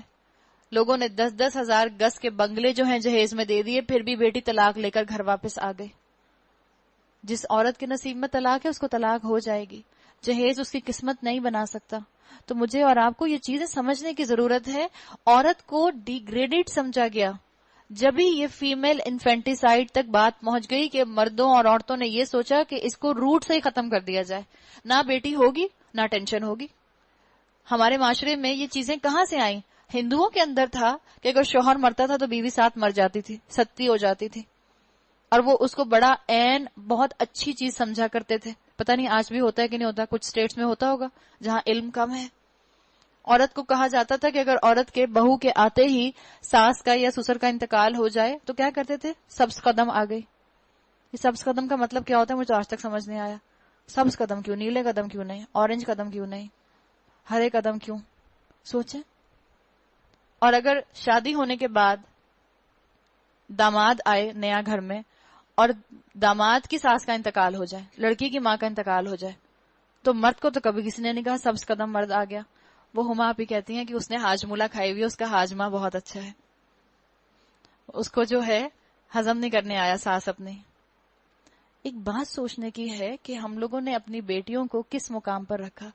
اللہ کی رحمت سے ہم جو اس چھت کے نیچے بیٹھے ہیں، اللہ کی رحمت سے ہماری بیٹیاں ہمارے لیے بوجھ نہیں ہیں. ہم اپنی بیٹیوں کی ایک ایک خواہش پوری کرتے ہیں. ہم اپنی بیٹیوں کو اپنی جان سے بڑھ کر دے سکتے ہیں اور اللہ نے دیا بھی ہوا ہے، لیکن اتنی ہی بڑی ذمہ داری آپ کی اور میرے کندھوں پر آتی ہے. جتنا آپ اور میں اختیار رکھتے ہیں ان کو دینے کا، اگر آپ اور میں اپنے آپ کو اس رسم سے نکالیں گے تو یہ چیز معاشرے میں نیچے فلٹر ڈاؤن کرے گی. آپ کے گھر میں 2 ٹینک ہوتے ہیں، ایک نیچے کا ٹینک جس میں باہر سے پانی آتا ہے، اور ایک آپ کے گھر کا اوپر کا ٹینک. آپ کے نیچے کے ٹینک سے آپ کو اوپر پانی لے جانا ہوتا ہے، ٹھیک ہے؟ تو آپ کو درمیان میں کیا چاہیے ہوتا ہے؟ موٹر چاہیے ہوتی ہے نا، پمپ چاہیے ہوتا ہے. آپ نیچے سے پانی اوپر لے کے جاتے ہیں موٹر کے ذریعے. اب اگر کبھی اوپر کا ٹینک اوور فلو کر رہا ہے اور آپ کو پانی کم کرنا ہے، اس میں سے پانی اتارنا ہے نیچے کے ٹینک میں، تو کیا آپ کو پمپ کی ضرورت پڑتی ہے؟ آپ والو کھول دیں خود ہی نیچے آتا ہے. یہی حال ہے ہمارے معاشرے میں پڑھے لکھے طبقے کا اور غریب طبقے کا. ہم سمجھے غریبوں کو چاہیے کہ جہیز نہ دیں اس لیے کہ افورڈ نہیں کر سکتے. وہ نہیں کریں گے یہ کام جب تک آپ اور میں یہ کام نہیں کریں گے. اگر آپ چاہتی ہیں کہ معاشرے سے یہ ظالمانہ جہیز کی رسم ختم ہو، عورتوں کا جلنا مرنا ختم ہو، عورتوں پر ایسڈ گرانے ختم ہو، بچیوں کا فیمیل انفینٹیسائڈ ختم ہو تو ہم پڑھے لکھے لوگوں کو، پیسے والے لوگوں کو، قوم کے ملا کو اپنے گھروں سے اس جہیز کی رسم کو ختم کرنا ہوگا. اوپر سے ایلیٹ کلاس سے معاشرے میں چیز جو ہے وہ تیزی سے فلٹر ڈاؤن کرتی ہے. غریبوں سے اسلام نہیں پھیل سکتا. جو اسلام پھیلا ہے وہ قوم کے سرداروں کے ذریعے پھیلا ہے. ہاں، غریب ایمان جلدی لے آتے تھے اس لیے کہ ان کے دل نرم ہوتے تھے، ان کے دلوں کے اوپر دنیا کی کورنگز نہیں ہوتی تھیں. لیکن اللہ کے رسولوں کو دیکھ لیں، ان سب نے قوم کے سرداروں کو جا کر تبلیغ کی. کیوں؟ اس لیے کہ ایک سردار ایمان لے آئے تو پیچھے پیچھے پورا پورا قبیلہ، پورا پورا خاندان ایمان لے آئے گا. آپ اور میں اس ظالمانہ رسم کو ختم کر سکتے ہیں. آپ افورڈ کر سکتی ہیں، لیکن آپ شادی کے موقع پر جہیز کے نام پر اپنی بیٹیوں کو کچھ نہ دیں. ان کی ضرورت کا کپڑا، جوتا، میک اپ دے دیں بس. کوئی ان کو جہیز کے نام پر اور چیز گھر کی دینے کی ضرورت نہیں ہے. کیوں اپنی بیٹی کی عزت کم کرتے ہیں؟ میں یہاں پر آتی ہوں، نزیحہ مجھ سے کہیں عائشہ اپنی کرسی اور اپنا ٹیبل خود لے کر آئیں. کیا انہوں نے میری عزت کی یا میری انسلٹ کی؟ آپ کے گھر میں آپ کے مہمان آتے ہیں، آپ مہمانوں سے کہیں کہ جب آپ آئیں گی نا اپنا صوفہ خود لے کر آئیے گا جس پر آپ بیٹھیں گی. آپ مہمان کی عزت کر رہی ہیں، مہمان کی انسلٹ کر رہی ہیں. یہ تو ہمیں انسلٹ لگتا ہے. اور جب بہو آ رہی ہوتی ہے تو بہو کیا کرے گی؟ اپنا بستر لے کر آئے گی، اپنی الماری لے کر آئے گی، اپنی فریج لے کر آئے گی، اپنی کراکری لے کر آئے گی، اپنا گلاس لے کر آئے گی، اپنا ٹوتھ برش لے کر آئے گی. بہو نیا ٹوتھ برش لے کر، ساس نیا ٹوتھ برش لے کر بہو کے لیے نہیں رکھ سکتی؟ اتنے ہم زیادہ کینہ رکھنے والے کہ اپنی بہوؤں کو ہم کراکری نہیں شیئر کرا سکتے؟ اپنی پلیٹ لے کر آؤ، تم نے کھانا ہے تو. سیدھی سی مثال ہے، لاجک. آپ کے گھر میں مہمان آتا ہے، آپ کے گھر میں آپ کی نند رہنے آ رہی ہیں، آپ ان سے کہہ رہی ہیں دیکھو اپنا بیڈ روم سیٹ لے کر آنا اور اپنی کراکری لے کر آنا اور اپنی الماری لے کر آنا کپڑوں کی، جس میں تو اپنے کپڑے رکھو گی سوٹ کیس میں سے نکال کے. اچھا لگے گا کیا؟ ہم کہتے ہیں لو کیسی بات ہے، بالکل مینرز کے خلاف بات ہے. اور یہ جو ہم بہوؤں کے ساتھ معاملہ کرتے ہیں، لڑکے والوں کی گھروں کے اندر لڑکوں کی ماؤں کو اپنی زبانوں سے یہ بات باقاعدہ کہنے کی ضرورت ہے کہ ہم جہیز نہیں لیں گے. یہ نہیں کہنا آپ کی مرضی، آپ کی بیٹی ہے، جو دل کرے دے دیں خوشی سے. فقیر ہونے کی انتہا ہے، لمٹ ہے. اور لڑکی والے بھی سٹینڈ لیں. اب مثال کے طور پر آپ کی بیٹیاں ہیں، آپ کے بھائی سامنے لڑکے والوں نے کہا ہی نہیں کہ جہیز نہ دیں تو میں تو مجبوری میں دے رہی ہوں. نہیں، جو چیز اسلام کا حصہ نہیں ہے وہ نیکی کرنے کے اعمال لڑکے والوں کے لیے بھی ہیں اور لڑکی والوں کے لیے بھی ہیں. لڑکی والے سٹینڈ لیں ہم جہیز نہیں دیں گے اور واضح طور پر بتا دیں نہیں دیں گا مطلب کیا ہے، ہم صرف اپنی بیٹی کو کپڑا، جوتا، اس کا میک اپ کا سامان دیں گے بس، باقی آپ کو ہی کرنا ہے. یہ باتیں واضح طور پر ہو جانی چاہیے. اور لڑکے والوں کو تو کھول کر بولنا چاہیے. کس کے گھر میں جگہ ہوتی ہے ایک پورا کمرہ خالی کرنا آسان کام ہوتا ہے؟ آپ کہیں ہمارے گھر میں جگہ ہی نہیں ہے، پہلے ہی اتنا فرنیچر ہے. لیکن ہمارے معاشرے کا کیا کہنا جہاں بہو کا کمرہ خالی رکھا جاتا ہے. ٹرک آئے گا اور اس ٹرک سے سامان اترے گا تو ظاہری بات ہے پھر سامان سیٹ ہوگا. تو بیٹی بوجھ کیسے نہیں بنے گی؟ آج کل بیڈ روم سیٹ لینا آسان بات ہے. آپ کیا میں ہیبٹ کا لینے کو تھوڑی کہہ رہی ہوں، میں تھیمز کا لینے کو تھوڑی کہہ رہی ہوں. ذرا آپ اور اس سے سستا بھی لیں تو کتنے کا آتا ہوگا؟ 50-60 ہزار سے کم تو نہیں آتا ہوگا، مجھے نہیں آئیڈیا کتنے کا آتا ہے. لیکن آپ افورڈ کرنا دیکھیں کتنے لوگ افورڈ کر سکتے ہیں. اور خالی بیڈ تو نہیں دینا ہوتا، وہ پورا سیٹ ہوتا ہے، اس کے ساتھ الماری ہوتی ہے، اس کے ساتھ ڈریسنگ ٹیبل ہوتا ہے. ہم نے اپنی بیٹیوں کو اتنا کم وقت کا کر دیا کہ ہم ان کی ویلیو بڑھانے کے لیے یہ چیزیں ان کو دیتے ہیں تاکہ ان کی ویلیو بڑھے. کیا لے کر آئی ہے؟ اور پھر غلط قسم کے خاندانوں کے اندر، کم علم یافتہ خاندانوں کے اندر پوچھا بھی جاتا ہے اگلے دن جا کے ساس سے بہو کیا لائی. اب دیکھنا بھی ضرور ہے، دکھاوا بھی ضرور ہے. تو ہم دیکھ لیں ہم نے اپنی زندگیوں کو کتنا مشکل کیا ہوا ہے. لڑکے تو اتنے ایلیویٹڈ کہ داماد اگر گھر چلا جائے اپنے سسرال میں اور اس کی ساس اس سے کہہ دے بیٹا ذرا بلب فیوز ہو گیا، ذرا بلب تو بدل دو، داماد بدلیں گے؟ کہیں گے لو، دامادوں کو تو ٹراما ہی ہو جائے گا. ساس نے مجھے کام کرنے کو کہا، وہ بھی بلب بدلنے کو. کیوں؟ کوئی نوکر نہیں تھا؟ مجھ سے کیوں کہا؟ اور بہوؤں کے ساتھ ہم کیسا معاملہ رکھتے ہیں. تو مجھے اور آپ کو یہ کام کرنا ہے، آج نہیں تو کل کرنا ہے. ینگ بچیاں جو ان میرڈ ہیں وہ سٹینڈ لیں کہ ہم اپنی شادی کے اوپر جہیز کے نام پہ کچھ نہیں لے کے جائیں گے. مائیں سٹینڈ لیں کہ ہم اپنی بیٹیوں کو جہیز کے نام پر شادی کے موقع پر کچھ نہیں دیں گے. بہت موقع آتے ہیں، بچہ ہو رہا ہو تو بچہ نہ ہو رہا ہو تو 6 مہینے کے بعد، عید آ رہی ہو تو، عید نہ بھی آ رہی ہو، دو تو عیدیں آتی ہیں. آپ اپنی بیٹی کو گفٹ دے دیں. آپ بہت اچھا ڈنر سیٹ دینا چاہ رہی ہیں، آپ اپنی بیٹی کو بہت اچھا ڈنر سیٹ عید پر دے دیجئے. شادی کے بعد، شادی کے موقع پر نہ دیں، اس کی ضرورت ہے. اس رسم کو اگر کوئی ختم کر سکتا ہے تو آپ اور میں ختم کر سکتے ہیں. اس رسم کو، اس ظالمانہ رسم کو اگر آپ اور میں سنت میں بدل سکتا ہے کوئی، تو آپ اور میں بدل سکتے ہیں، اور کوئی نہیں بدل سکتا. اور سمجھ لیں یہ اکیلی ذمہ داری میرے کندھوں پر ہے. علم آنے کے بعد اگر آپ نے اور میں نے پھر اپنے آپ کو جہیز کی رسم کے اندر انوالو رکھا، یہ سوچ کر کہ لوگ کیا کہیں گے، بیٹی کو کچھ دیا ہی نہیں، خالی ہاتھ بھیج دیا، سارا کچھ خود سمیٹ کے رکھ لیا، لوگوں کو بولنے دیں. آپ نے وہ ایک کہانی سنی ہے؟ بچپن میں میرے ابا سنایا کرتے تھے مجھے کہانی، ایک بیٹے کی اور ایک باپ کی اور ایک گدھے کی. شاید سبھی نے سنی ہوگی، میرے خیال ہے کسی کتاب میں بھی آتی تھی. ایک باپ بیٹا تھے اور ایک گدھا تھا. باپ تو تھا وہ گدھے پر جا رہا تھا بیٹھ کے، اور بیٹا جو تھا ساتھ ساتھ چل رہا تھا. لوگوں نے دیکھا، لوگوں نے کہا لو دیکھو کیسا باپ ہے، بیٹے کو پیدل چلا رہا ہے اور جو ہے خود جو ہے وہ گدھے میں بیٹھا ہوا ہے. باپ نے سن لیا، باپ اتر گیا، اب اس نے بیٹے کو اوپر بٹھا دیا. تھوڑی دور آگے گیا تو کچھ لوگوں نے کہا لو بیٹے کو دیکھو، باپ پیدل چل رہا ہے، خود گدھے پہ بیٹھا ہوا ہے. اب بیٹے نے سن لیا تو بیٹا اتر گیا. تھوڑی دور آگے جا کے دونوں تھک گئے، دونوں گدھے پہ بیٹھ گئے. تو لوگوں نے کہا دیکھو سرا کتنے ظالم ہیں، گدھے پر دونوں بیٹھے ہوئے. تھوڑی اور آگے گئے تو ان دونوں نے کیا کیا، سن لیا انہوں نے کیا کیا، گدھے کو ڈنڈے سے باندھا، اس کی چاروں ٹانگوں کو باندھ کے اور اپنے اپنے کندھے پہ رکھ لیا. کچھ لوگ آگے گئے تو کچھ لوگوں نے کہا کتنے بے وقوف ہیں، گدھا پاس ہے اور اس کو چھوڑ کر اس کو اپنے کندھوں پہ چلا رہے ہیں اور خود پیدل چل رہے ہیں. لوگوں کی باتوں میں آئیں گے تو لوگ آپ کو کبھی خوش نہیں کریں گے. لوگوں کی باتوں میں آپ کبھی سیٹسفائیڈ نہیں ہو سکتے. یہ ہمیشہ مجھے کہانی یاد رہتی، میرے ابا نے سنائی تھی مجھے، اور یہ حقیقت ہے، اس کے اندر بڑی حقیقت چھپی ہے. لوگوں کی اوپینین سے اپنے آپ کو اپلفٹ کر لیں. آپ نے اپنے آپ کو کس کی نظر سے دیکھنا ہے؟ رب کی نظر سے. تبھی تو بندگی آئے گی زندگی کے اندر. بندگی آتی ہے جب میں اپنے آپ کو ویسا بنا لوں جیسا رب مجھے دیکھنا چاہتا ہے. تو آپ کو اور مجھے اپنے گھروں کے اندر اس چیز کو لے کر آنا ہے، اور آپ نے اور میں نے انشاءاللہ اپنی فیملیز کے اندر سے یہ جہیز کا کانسیپٹ ختم کرنا ہے. جہیز کا کانسیپٹ ختم کریں، اپنی فیملیز کے اندر مسنون چیزوں کو لے کر آئیے. حق مہر ہے، اس کی ڈیمانڈ ہونی چاہیے. حق مہر ایک دونوں خاندانوں کی انڈرسٹینڈنگ سے ڈیسائیڈ ہونا چاہیے. ہاں اگر لڑکے والے جو بیٹی کو بنا کر دینا چاہ رہے ہیں آپ کی، وہ دے سکتے ہیں، بالکل دیں. اس کے لیے بھی ان کو کہنے کی ضرورت نہیں کہ ایک دن پہلے بری بھیج دیجیے گا. یہ لڑکی والوں کے گھر بری آتی کیوں، مجھے آج تک سمجھ نہیں آتی یہ بات. پھر اس نے واپس جانی اگلے دن، وہ دیکھ لیں گے نا سب گھر والے، جب وہ پہنے گی تو سب دیکھ لیں گے. ان رسموں کو کون ختم کرے گا؟ عورتیں ختم کریں گی. جتنی پاور اللہ تعالیٰ نے آپ کو اور مجھے دی ہے، اتنی پاور اللہ تعالیٰ نے ہمارے خاندان کے مردوں کو نہیں دی ہے.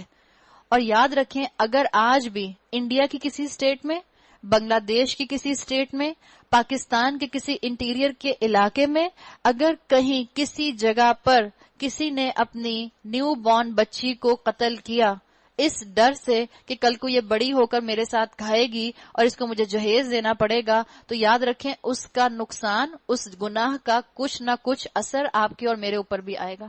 آپ اور میں بھی اس کے ذمہ دار ہوں گے. اس گناہ کے اندر آپ اور میں بھی شامل ہوں گے، اس لیے کہ آپ نے اور میں نے اس رسم کو ہٹانے کی کوشش نہیں کی. دو ہی طرح کے آپ کو الیکٹریسٹی کے اندر پولز ملتے ہیں، یا آپ کو ملتا ہے نیگیٹو پول یا ملتا ہے آپ کو پازیٹو پول. نیوٹرل پول کوئی چیز نہیں ہوتی ہے. آپ کو یا تو میگنیٹ کے اندر ساؤتھ پول ملے گا یا نارتھ پول ملے گا. نیوٹرل پول نہیں کوئی چیز ہوتی ہے. آپ کو معاشرے کے اندر یا تو برائیوں کو پھیلانے والا بننا ہے یا برائیوں کو روکنے والا بننا ہے. یہ نیوٹرل رہنا، ہم تو کسی کے سائڈ نہیں لیتے، ہم سب کے ساتھ ہیں، ہم سب کو خوش رکھتے ہیں. یہ منافق ہے. ایک طرف ہے مومن، ایک طرف ہے کافر، اور درمیان میں ہے منافق. تو مجھے اور آپ کو انشاءاللہ اپنے خاندانوں میں سے ان رسومات کو ختم کرنا ہے.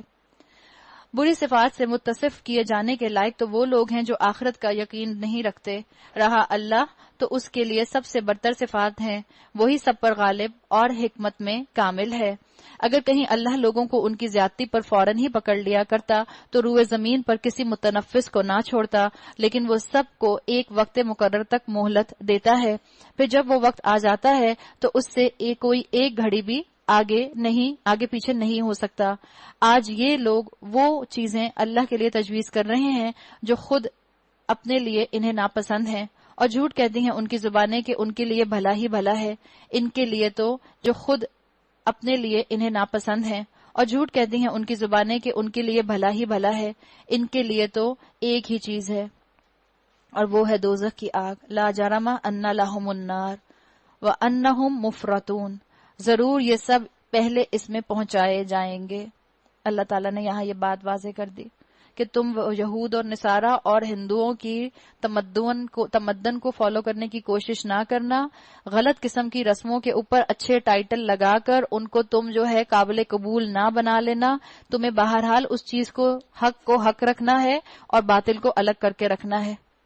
آپ آج دیکھیں یہ چیز بھی تو شرک کے اندر آ جاتی ہے، اللہ پر ایمان کے اندر نہیں آتی، تقدیر پر ایمان پر نہیں آتی۔ بیٹیوں کو زندہ درگور کرنے کے اندر یہ چیز بھی آتی ہے کہ جب بیٹیوں کے رشتے نہ آ رہے ہوں اور ان کی عمر بڑھ رہی ہو تو مائیں ان کے سامنے بیٹھ کر ان کو کہتی ہیں یا کسی دوسرے کو کہتی ہیں ان کے رشتے ہی نہیں آ رہے، کچھ کرو، میری تو پریشانیوں میں اضافہ ہو رہا ہے۔ یہ بیٹی کو زندہ درگور کرنے کے برابر ہے۔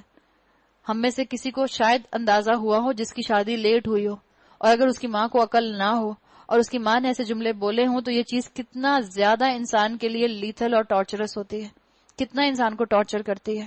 تو یہ چیز بھی اسی کے اندر آتی ہے، بار بار اس کے تذکرے نہ کریں، یہ چیز بھی بیٹیوں کو گالی دینے میں اور بیٹیوں کو زندہ دفن کرنے کے اندر آ جاتی ہے۔ اللہ کی قسم اے نبی صلی اللہ علیہ وسلم، تم سے پہلے بھی بہت سے قوموں میں ہم رسول بھیج چکے ہیں، اور پہلے بھی یہی ہوتا رہا ہے کہ شیطان نے ان کے برے کرتوت انہیں خوشنما بنا کر دکھائے اور رسولوں کی بات انہوں نے مان کر نہ دی۔ یعنی کیا کیا شیطان نے؟ ان کے برے کرتوت انہیں خوشنما بنا کر دکھائے، ہر چیز پر اچھا ٹائٹل لگا دیا، کہہ دیا جہیز صدقہ ہے، ہم تو تحفہ دے رہے ہیں اپنی بیٹی کو، تحفہ دینے کی تو اسلام میں اجازت ہے، آپ کو نہیں پتا، ہم تو تحفہ سمجھ کر دے رہے ہیں۔ یہ بالکل شیطان نے ان کے اعمال کو ان کے لیے مزین کر دیا ہے۔ وہی شیطان آج ان لوگوں کا بھی سرپرست بنا ہوا ہے اور یہ دردناک سزا کے مستحق بن رہے ہیں۔ یہ رسومات دین بن گئی ہیں اور دین رسومات بن کر رہ گیا ہے، اور پھر اسی لیے ہم دین کو ڈیفینڈ نہیں کرتے بلکہ رسومات کو ڈیفینڈ کرنے کھڑے ہو جاتے ہیں جب ان کو منع کیا جاتا ہے۔ ہم نے یہ کتاب تم پر اس لیے نازل کی ہے کہ تم ان اختلافات کی حقیقت ان پر کھول دو جن میں یہ پڑے ہوئے ہیں۔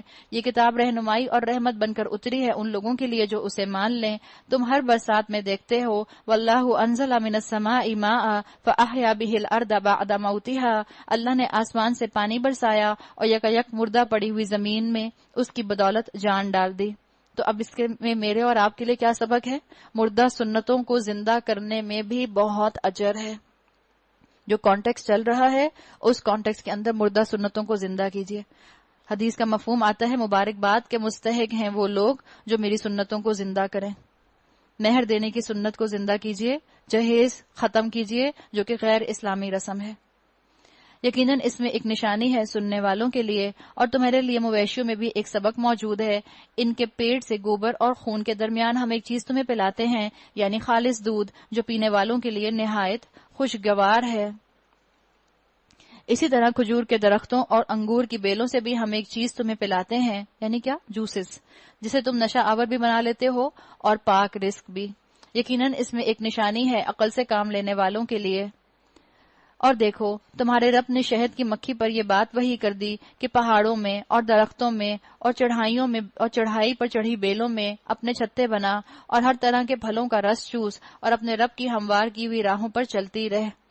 شہد کی مکھی کا ذکر آ رہا ہے جس نام کے اوپر یہ صورت آئی ہے، مکھیوں کا چھتا۔ آپ کو پتا ہے، آپ اس کے بارے میں کافی سائنس جانتے ہوں گے کہ شہد کی مکھی جو ہے اس کی بڑی زبردست پروگرامنگ ہوتی ہے۔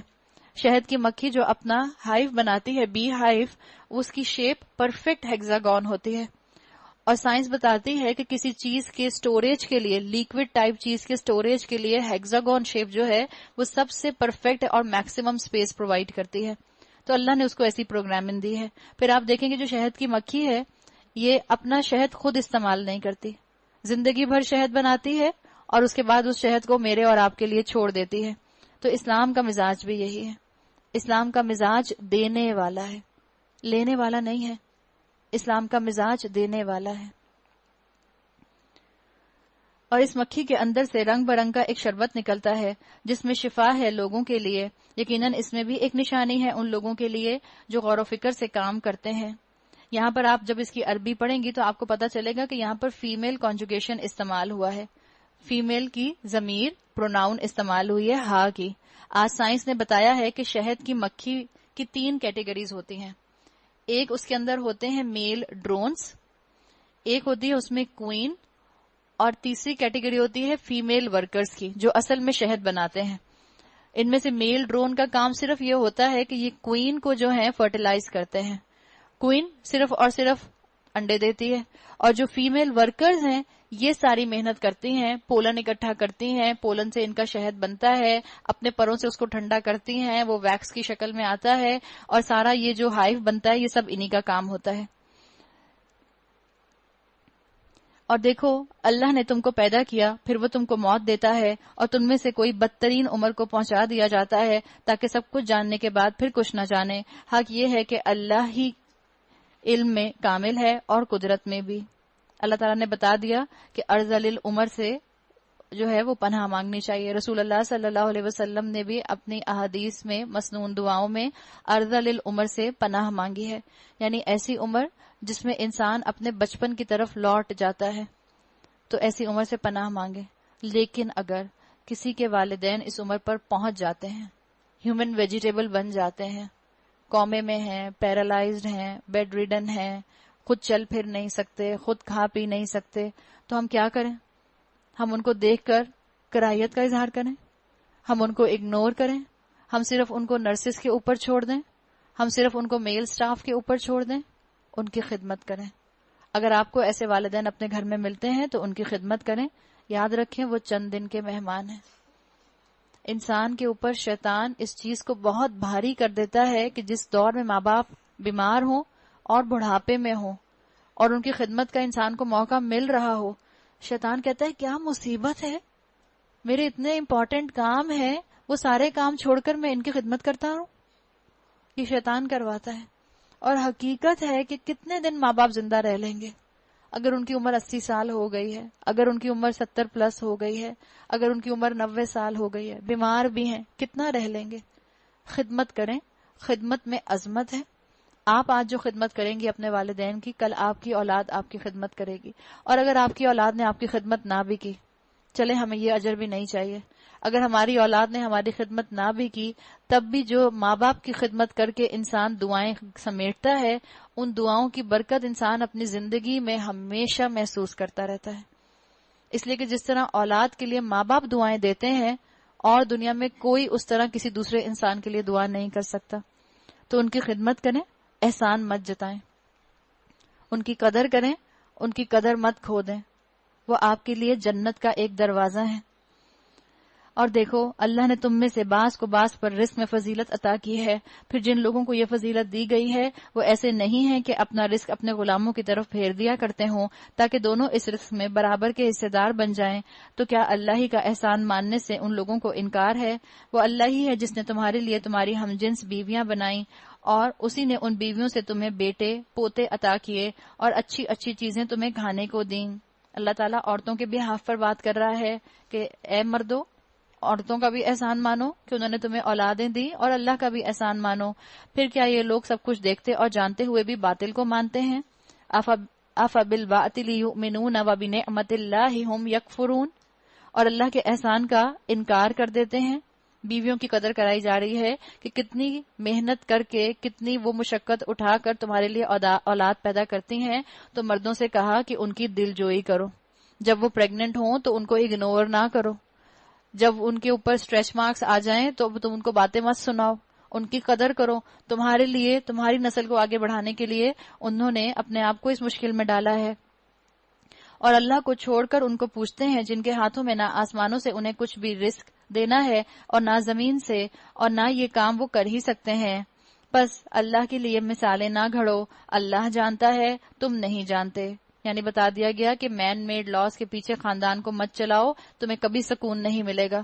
اللہ کے بتائے ہوئے قوانین کو اپنے گھروں پر نافذ کرو، تمہارے گھروں میں پیس آئے گا، تمہارے گھروں کے اندر ٹرینکویلٹی آئے گی، تمہارے گھروں سے سٹریس اور ڈپریشن چلا جائے گا. اللہ تو الحکیم ہے، تو اللہ کی بات مانو.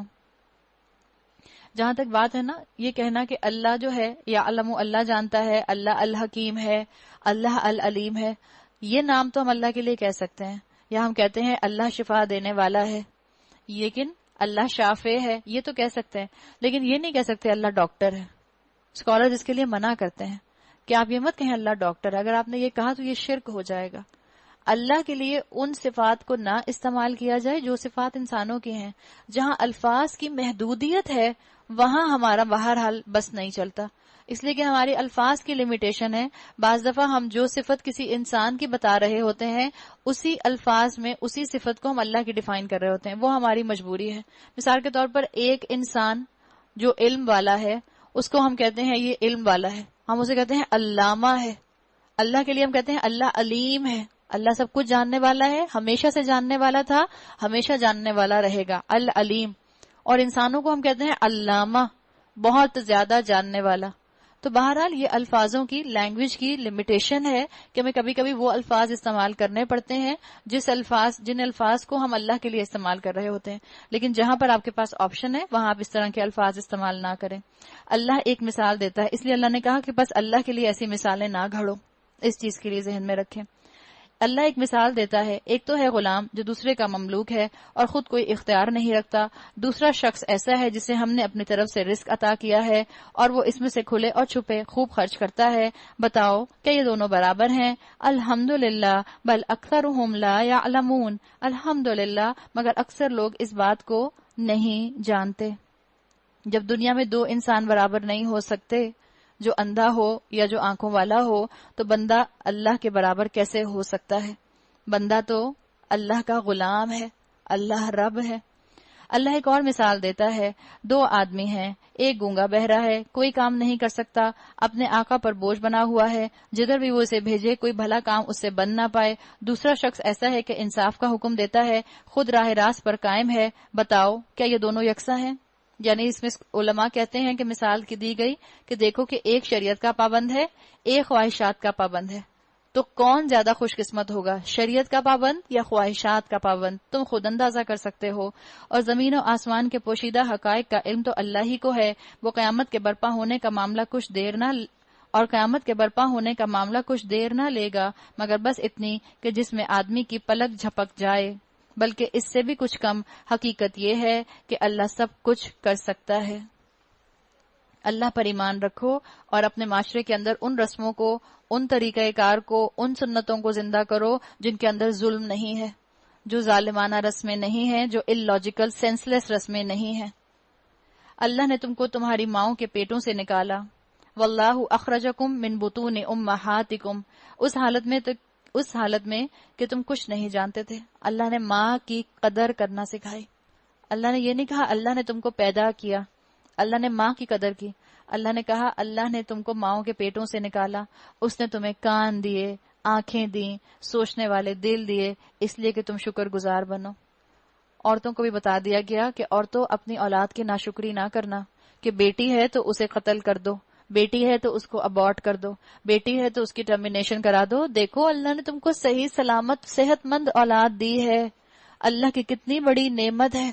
مگر ہمارا کیا حال ہے کہ صحیح سلامت اولاد دیکھ کر بھی ہماری فکریں ہائے بیٹی ہو گئی، ہائے پھر بیٹی ہو گئی۔ ایک دفعہ میں کسی کا لیکچر سن رہی تھی، اس میں انہوں نے اسکالر نے بتایا کہ ایک شخص تھا، اس کی بیوی ہاسپٹل میں تھی اور وہ بچہ ڈیلیور ہونے والا تھا، اور بڑی اس کی جو تھی پریگنینسی بڑی مشکل میں گزری تھی، بڑی بیڈ ریڈن پریگنینسی تھی، سارا ٹائم بیڈ ریسٹ پہ رہی تھی اور اس کی ڈیلیوری بھی بڑی مشکل سے ہوئی تھی، ہاسپٹل میں تھا یہ۔ تو جب بچہ ڈیلیور ہو گیا تو اس شخص نے، یہ جو صاحب تھے، انہوں نے اپنی ماں کو فون کیا کہ اللہ کا شکر ہے ڈیلیوری ہو گئی ہے اور سب خیریت سے ہے۔ تو ماں نے پوچھا کیا ہوا؟ ان شخص نے کہا بیٹی۔ تو ماں نے کیا کہا آگے سے؟ چلو اٹس اوکے نیکسٹ ٹائم۔ کیا مطلب ہے؟ مبارکباد بھی نہیں دی۔ چلو اٹس اوکے نیکسٹ ٹائم کا مطلب کیا ہے؟ اچھا مطلب بیٹا نہیں ہوا، اتنے جتن بھی اٹھائے تو۔ یہ ہمارا حال ہے کہ ہم اللہ کی نعمتوں میں سے نقص نکالتے ہیں۔ اللہ نے صحت مند اولاد دی اور ہم اس کے اوپر اللہ کے نقص نکالتے ہیں۔ ہائے چھوٹی آنکھیں، ہائے موٹی ناک، ہائے کالا رنگ، ہائے بیٹی، بیٹا کیوں نہیں؟ اللہ تعالیٰ نے اس کی طرف اشارہ کیا کہ اللہ کے شکر گزار بنو۔ کیا ان لوگوں نے کبھی پرندوں کو نہیں دیکھا کہ فضائے آسمانی میں کس طرح مسخر ہیں؟ اللہ کے سوا کس نے ان کو تھام رکھا ہے؟ اس میں بہت سی نشانیاں ہیں ان لوگوں کے لیے جو ایمان لاتے ہیں۔ اللہ نے تمہارے لیے تمہارے گھروں کو جائے سکون بنایا ہے. واللہ جعل لکم من بیوت سکنا، جائے سکون اللہ نے بنایا ہے. اس نے جانوروں کی کھالوں سے تمہارے لیے ایسے مکان پیدا کیے جنہیں تم سفر اور قیام دونوں حالتوں میں ہلکا پاتے ہو. اللہ تعالیٰ نے گھر کا ذکر کیا اور بتا دیا کہ گھر اور مکان میں فرق ہوتا ہے. مکان اینٹوں کا ہوتا ہے، گھر انسانوں سے بنتا ہے. اپنے گھروں کو محبت کا گھونسلہ بنانے کی کوشش کریں. چڑیا جو سارا دن چگ کر اپنے گھونسلے میں واپس آتی ہے تو تھک ہار کر اپنے اس گھر میں سکون پاتی ہے. ہم اتنے بڑے بڑے گھروں کے اندر، اتنی نعمتوں کے اندر سکون تلاش کرتے رہ جاتے ہیں. تو اپنے گھروں کو سکون کا ذریعہ بناؤ، برتری حاصل کرنے کا ذریعہ نہ بناؤ. اپنے گھروں کو میوزیم نہ بنا لو کہ مثال کے طور پر بچوں کو ڈانٹ رہے ہو، بس ہر وقت ڈانٹ پڑ رہی ہے. یہ بیگ یہاں کیوں رکھا ہے، یہ دوپٹہ یہاں کیوں رکھا ہے، یہ چادر یہاں کیوں رکھی ہے، یہ پینسل یہاں کیوں گری ہوئی ہے، یہ اتنا سا ربڑ کا چورا یہاں کیوں گرا ہوا ہے. گھر ہے کہ میوزیم ہے؟ شوہر بیچارہ گھر آتا ہے تو بریف کیس یہاں کیوں پڑا ہے، جوتے یہاں کیوں پڑے ہیں، کیا پریشانی ہے. ایسے تو گھر میں سکون نہیں رہ سکتا. آپ کو نظر آئی چیز آپ اٹھا کر سائڈ پر کر دیں. اولاد کی تربیت کریں کہ بیٹا چیز کو اس کی جگہ پر رکھو. کبھی کبھی کوئی چیز یہاں سے وہاں ہو، کوئی کشن تھوڑا سا ٹیڑھا ہو جائے تو اسے کوئی مذائقہ نہیں ہے. گھروں کے اندر سکون ہونا چاہیے. صبح صبح آپ اٹھیں، چہچہاتی ہوئی اٹھیں. صبح صبح ہم اٹھتے ہیں، ماتھے پہ بل پڑے ہوتے ہیں، فرانس کے ساتھ اٹھتے ہیں، پھر کہتے ہیں چائے کی ایک پیالی لا دو، آنکھیں نہیں کھل رہی. اور جب تک چائے کی ایک پیالی نہیں پیتے تو ہم نارمل نہیں ہوتے. کبھی چڑیوں کو دیکھیں، اللہ نے یہاں پہ پرندوں کا ذکر کیا ہے نا، کبھی چڑیوں کو دیکھیں. چڑیاں صبح صبح اٹھتی ہیں تو آپ کو ان کی کیسی آواز آتی ہے؟ ویسی چہچہانے کی آواز آتی ہے جیسی ان کی دوپہر میں آتی ہے، ویسی چہچہانے کی آواز آتی ہے جیسی ان کی شام میں آتی ہے. آپ کو وہاں سے کبھی گھونسلے سے لڑنے کی آوازیں آئیں کہ چڑیا لڑ رہی ہے چڑے سے کہ تم نے مجھے سامان لا کے نہیں دیا، کل میں نے منگوایا تھا، اور چڑیا ناراض ہو کے کہہ رہا جاؤ میں جا رہا ہوں اپنے دوست کے گھر. نہیں تو نہ صحیح، میں بھی تم سے بات نہیں کرتا. ان چیزوں سے گھروں میں سکون نہیں آتا. گھروں میں سکون آتا ہے محبت سے، انڈرسٹینڈنگ سے. اس نے جانوروں کے صوف اور اون اور بالوں سے تمہارے لیے پہننے اور برتنے کی بہت سی چیزیں پیدا کر دیں جو زندگی کی مدت مقررہ تک تمہارے کام آتی ہیں. اس نے اپنی پیدا کی ہوئی بہت سی چیزوں سے تمہارے لیے سائے کا انتظام کیا، پہاڑوں میں تمہارے لیے پناہ گاہیں بنائیں اور تمہیں ایسی پوشاکیں بخشیں جو تمہیں گرمی سے بچاتی ہیں. بتا دیا گیا گرمی کا علاج لباس اتارنا نہیں ہے، تمہیں ایسی پوشاک دی جو تمہیں گرمی سے بچاتی ہے. گرمی میں لباس پہن کر رکھو. لباس پہننا گرمی کا علاج ہے. آج سائنس بھی بتا رہی ہے کہ اپنے آپ کو کور کر کے رکھیں، ٹین نہ ہو جائیں. ٹین ہوں گے تو پھر آپ کو سکن کینسر ہونے کا خطرہ ہو سکتا ہے. اور کچھ دوسری پوشاکیں جو آپس کی جنگوں میں تمہاری حفاظت کرتی ہیں، اس طرح وہ تم پر اپنی نعمتوں کی تکمیل کرتا ہے شاید کہ تم فرما بردار بنو. اب اگر یہ لوگ منہ موڑتے ہیں تو اے نبی تم پر صاف صاف پیغام حق پہنچا دینے کے سوا اور کوئی ذمہ داری نہیں ہے. یہ اللہ کے احسان کو پہچانتے ہیں پھر اس کا انکار کرتے ہیں، اور ان میں بیشتر لوگ ایسے ہیں جو حق ماننے کے لیے تیار نہیں ہیں. انہیں کچھ ہوش بھی ہے کہ اس روز کیا بنے گی جبکہ ہم ہر امت میں سے گواہ کھڑا کریں گے. پھر کافروں کو نہ حجتیں پیش کرنے کا موقع دیا جائے گا، نہ ان سے توبہ استغفار ہی کا مطالبہ کیا جائے گا. ظالم لوگ جب ایک دفعہ عذاب دیکھ لیں گے اس کے بعد نہ ان کے عذاب میں کوئی تخفیف کی جائے گی، نہ انہیں ایک لمحے بھر کی مہلت دی جائے گی. اور جب وہ لوگ جنہوں نے دنیا میں شرک کیا تھا اپنے ٹھہرائے ہوئے شریکوں کو دیکھیں گے تو کہیں گے اے پروردگار یہی ہیں ہمارے وہ شریک جنہیں ہم تجھے چھوڑ کر پکارا کرتے تھے. اس پر ان کے وہ معبود انہیں صاف جواب دیں گے تم جھوٹے ہو. اس وقت یہ سب اللہ کے آگے جھک جائیں گے اور ان کی وہ ساری افطرا پردازیاں رفو چکر ہو جائیں گی جو یہ دنیا میں کر رہے تھے. جن لوگوں نے خود کفر کی راہ اختیار کی اور دوسروں کو اللہ کی راہ سے روکا انہیں ہم عذاب پر عذاب دیں گے اس فساد کے بدلے جو دنیا میں یہ برپا کرتے رہے. اے نبی انہیں اس دن سے خبردار کر دو جب ہم ہر امت میں خود اسی کے اندر سے ایک گواہ اٹھا کھڑا کریں گے جو اس کے مقابلے میں شہادت دے گا، اور ان لوگوں کے مقابلے میں شہادت دینے کے لیے ہم تمہیں لائیں گے. اور یہ اسی شہادت کی تیاری ہے کہ ہم نے یہ کتاب تم پر نازل کر دی ہے جو ہر چیز کی صاف صاف وضاحت کرنے والی ہے، اور ہدایت اور رحمت اور بشارت ہے ان لوگوں کے لیے جنہوں نے سر تسلیم خم کر دیا ہے. ان اللہ یأمر بالعدل والإحسان وإیتاء ذی القربى وینہی عن الفحشاء والمنکر والبغی یعظکم لعلکم تذکرون. اللہ عدل اور احسان اور صلہ رحمی کا حکم دیتا ہے. یہ جو آیت ہے اس آیت کے اندر کہا جاتا ہے کہ اس آیت میں جو اسلام کی ایک اہم ٹرم ہے امر بالمعروف و نہی عن المنکر، اس کو 3 الفاظ میں کھول کر بیان کر دیا گیا ہے۔ عدل، احسان اور صلہ رحمی، اس کے اندر آ گیا امر بالمعروف، یعنی بتا دیا گیا کہ لوگوں کے ساتھ عدل کا معاملہ رکھو، اس لیے کہ عدل ظلم سے روکتا ہے، احسان سے رشتوں میں چاشنی آ جاتی ہے۔ اسلام آپ کو اور مجھے ماڈریشن کا تعلیم دیتا ہے، درمیانہ رویہ اختیار کرنے کی تعلیم دیتا ہے، اور جب آپ اور میں یہ 3 چیزیں اپنے روٹین میں لے آتے ہیں، عدل کرتے ہیں، لوگوں کے حقوق ان کو دے دیتے ہیں، اپنا حق چھوڑ دیتے ہیں اور صلہ رحمی کرتے ہیں، رشتہ داریاں نبھاتے ہیں، تو اس سے اسلام کی خوبصورتی اور نمایاں ہو کر سامنے آ جاتی ہے۔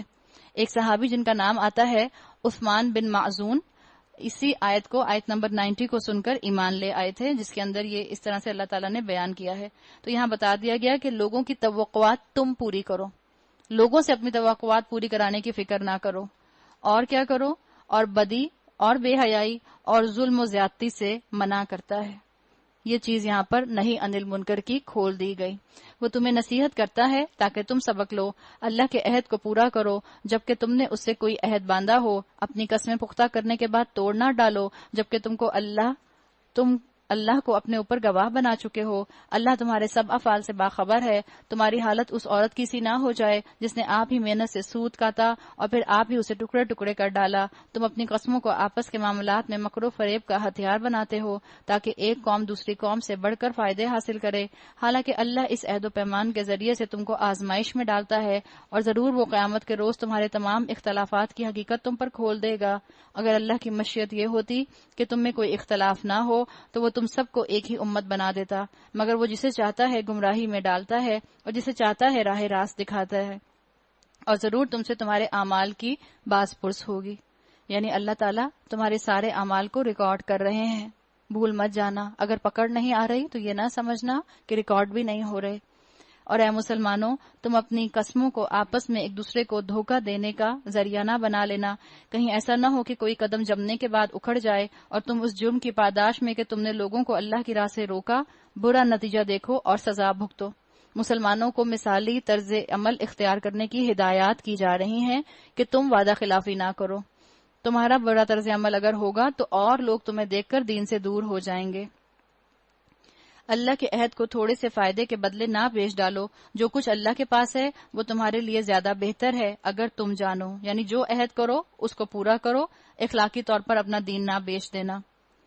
ما عندکم ینفد وما عند اللہ باق، جو کچھ تمہارے پاس ہے وہ خرچ ہو جانے والا ہے اور جو کچھ اللہ کے پاس ہے وہی باقی رہنے والا ہے۔ جو باقی کے ساتھ رشتہ جوڑے گا اسی کو بقا ہے، اسی کو سلامتی ہے، اور جو فانی دنیا کے ساتھ اپنی اٹیچمنٹ کرے گا اسی کو فنا ہے، اسی کی تباہی ہے۔ ہم ضرور صبر سے کام لینے والوں کو ان کے اجر ان کے بہترین اعمال کے مطابق دے دیں گے۔ جو شخص بھی نیک عمل کرے گا، خواہ وہ مرد ہو یا عورت، بشرطے کہ ہو وہ مومن، اسے ہم دنیا میں پاکیزہ زندگی بسر کرائیں گے اور آخرت میں ایسے لوگوں کو ان کے اجر ان کے بہترین اعمال کے مطابق بخشیں گے۔ یعنی جینڈر ایکویلٹی بتا دی گئی کہ اللہ تعالیٰ نے عمل صالح میں ایگزیکٹ ایکویلٹی رکھی ہے، مرد ہو یا عورت، جو نیک عمل کرے گا اپنے حصے کی اجر پالے گا۔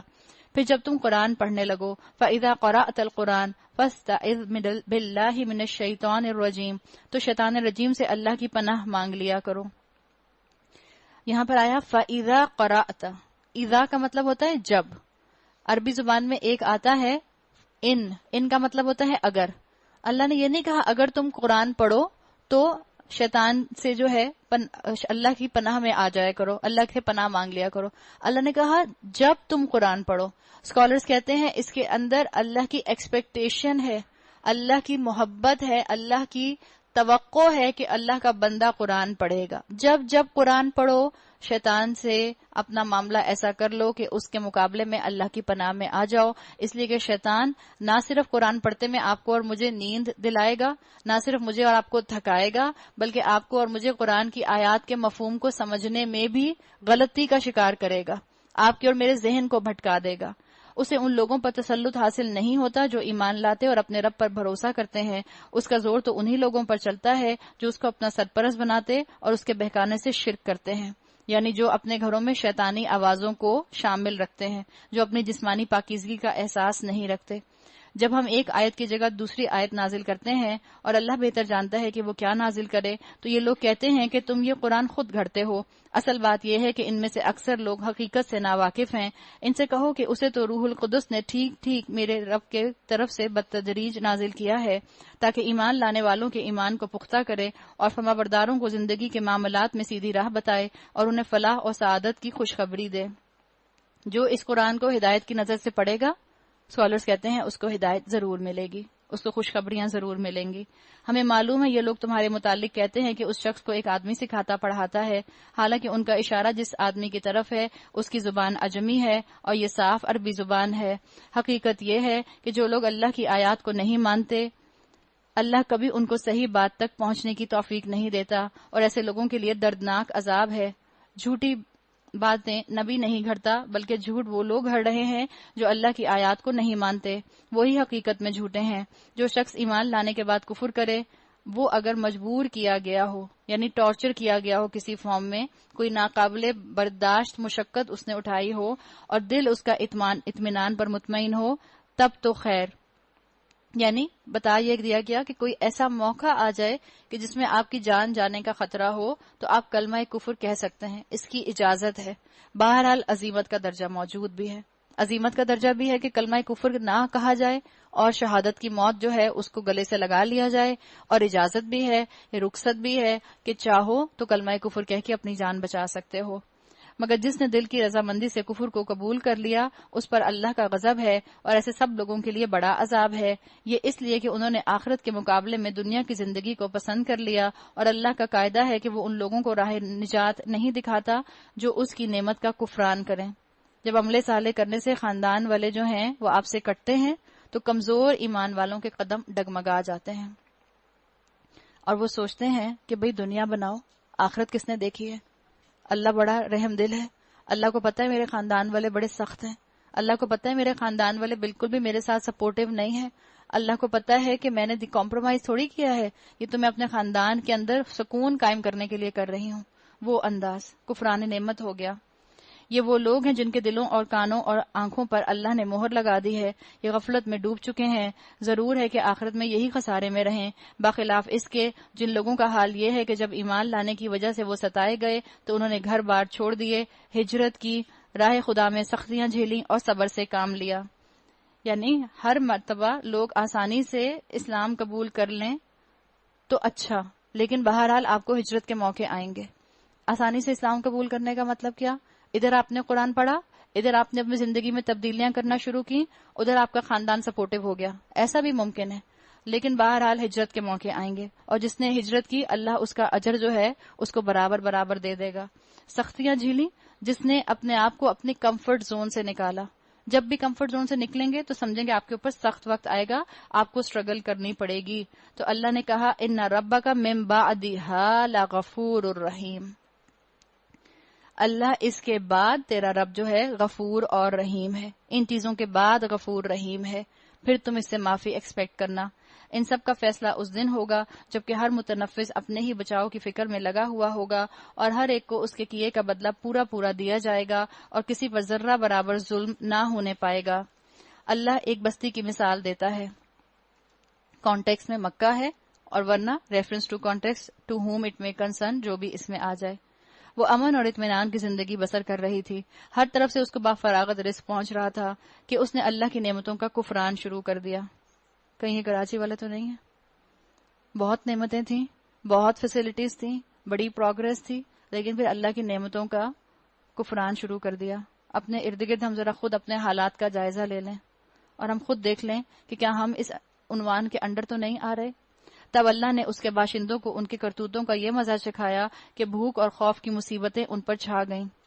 ان کے پاس ان کی اپنی قوم میں سے ایک رسول آیا، مگر انہوں نے اس کو جھٹلا دیا، آخرکار عذاب نے ان کو آ لیا جبکہ وہ ظالم ہو چکے تھے۔ پس اے لوگو، اللہ نے جو کچھ حلال اور پاک رزق تم کو بخشا ہے اسے کھاؤ اور اللہ کے احسان کا شکر ادا کرو اگر تم واقعی اس کی بندگی کرنے والے ہو۔ اللہ نے جو کچھ تم پر حرام کیا ہے وہ ہے مردار اور خون اور سور کا گوشت اور وہ جانور جس پر اللہ کے سوا کسی اور کا نام لیا گیا ہو، البتہ بھوک سے مجبور اور بے قرار ہو کر اگر کوئی ان چیزوں کو کھا لے بغیر اس کے کہ وہ قانون الہی کی خلاف ورزی کا خواہش مند ہو یا حد ضرورت سے زیادہ تجاوز کا مرتکب ہو، تو یقیناً اللہ معاف کرنے والا اور رحم فرمانے والا ہے۔ حرام کھانے کی گنجائش چھوڑ دی گئی ہے، لیکن بہرحال اپنے ذہن میں یہ رکھیں، اسکالرز کہتے ہیں کہ اب اس کا مطلب یہ نہیں ہے کہ آپ ویکیشنز میں جائیں، آپ کو بگ میک کی خوشبو آئے اور آپ کہیں اف اتنی زور کی بھوک لگ رہی ہے، اب آس پاس کوئی حلال دکان بھی تو نہیں ہے، کہیں سے بھی تو نہیں ملے گا مجھے گوشت، حلال برگر تو مجھے کہیں سے بھی نہیں ملے گا، تو چلو میں یہی کھا لیتی ہوں۔ اس کی بات نہیں ہو رہی۔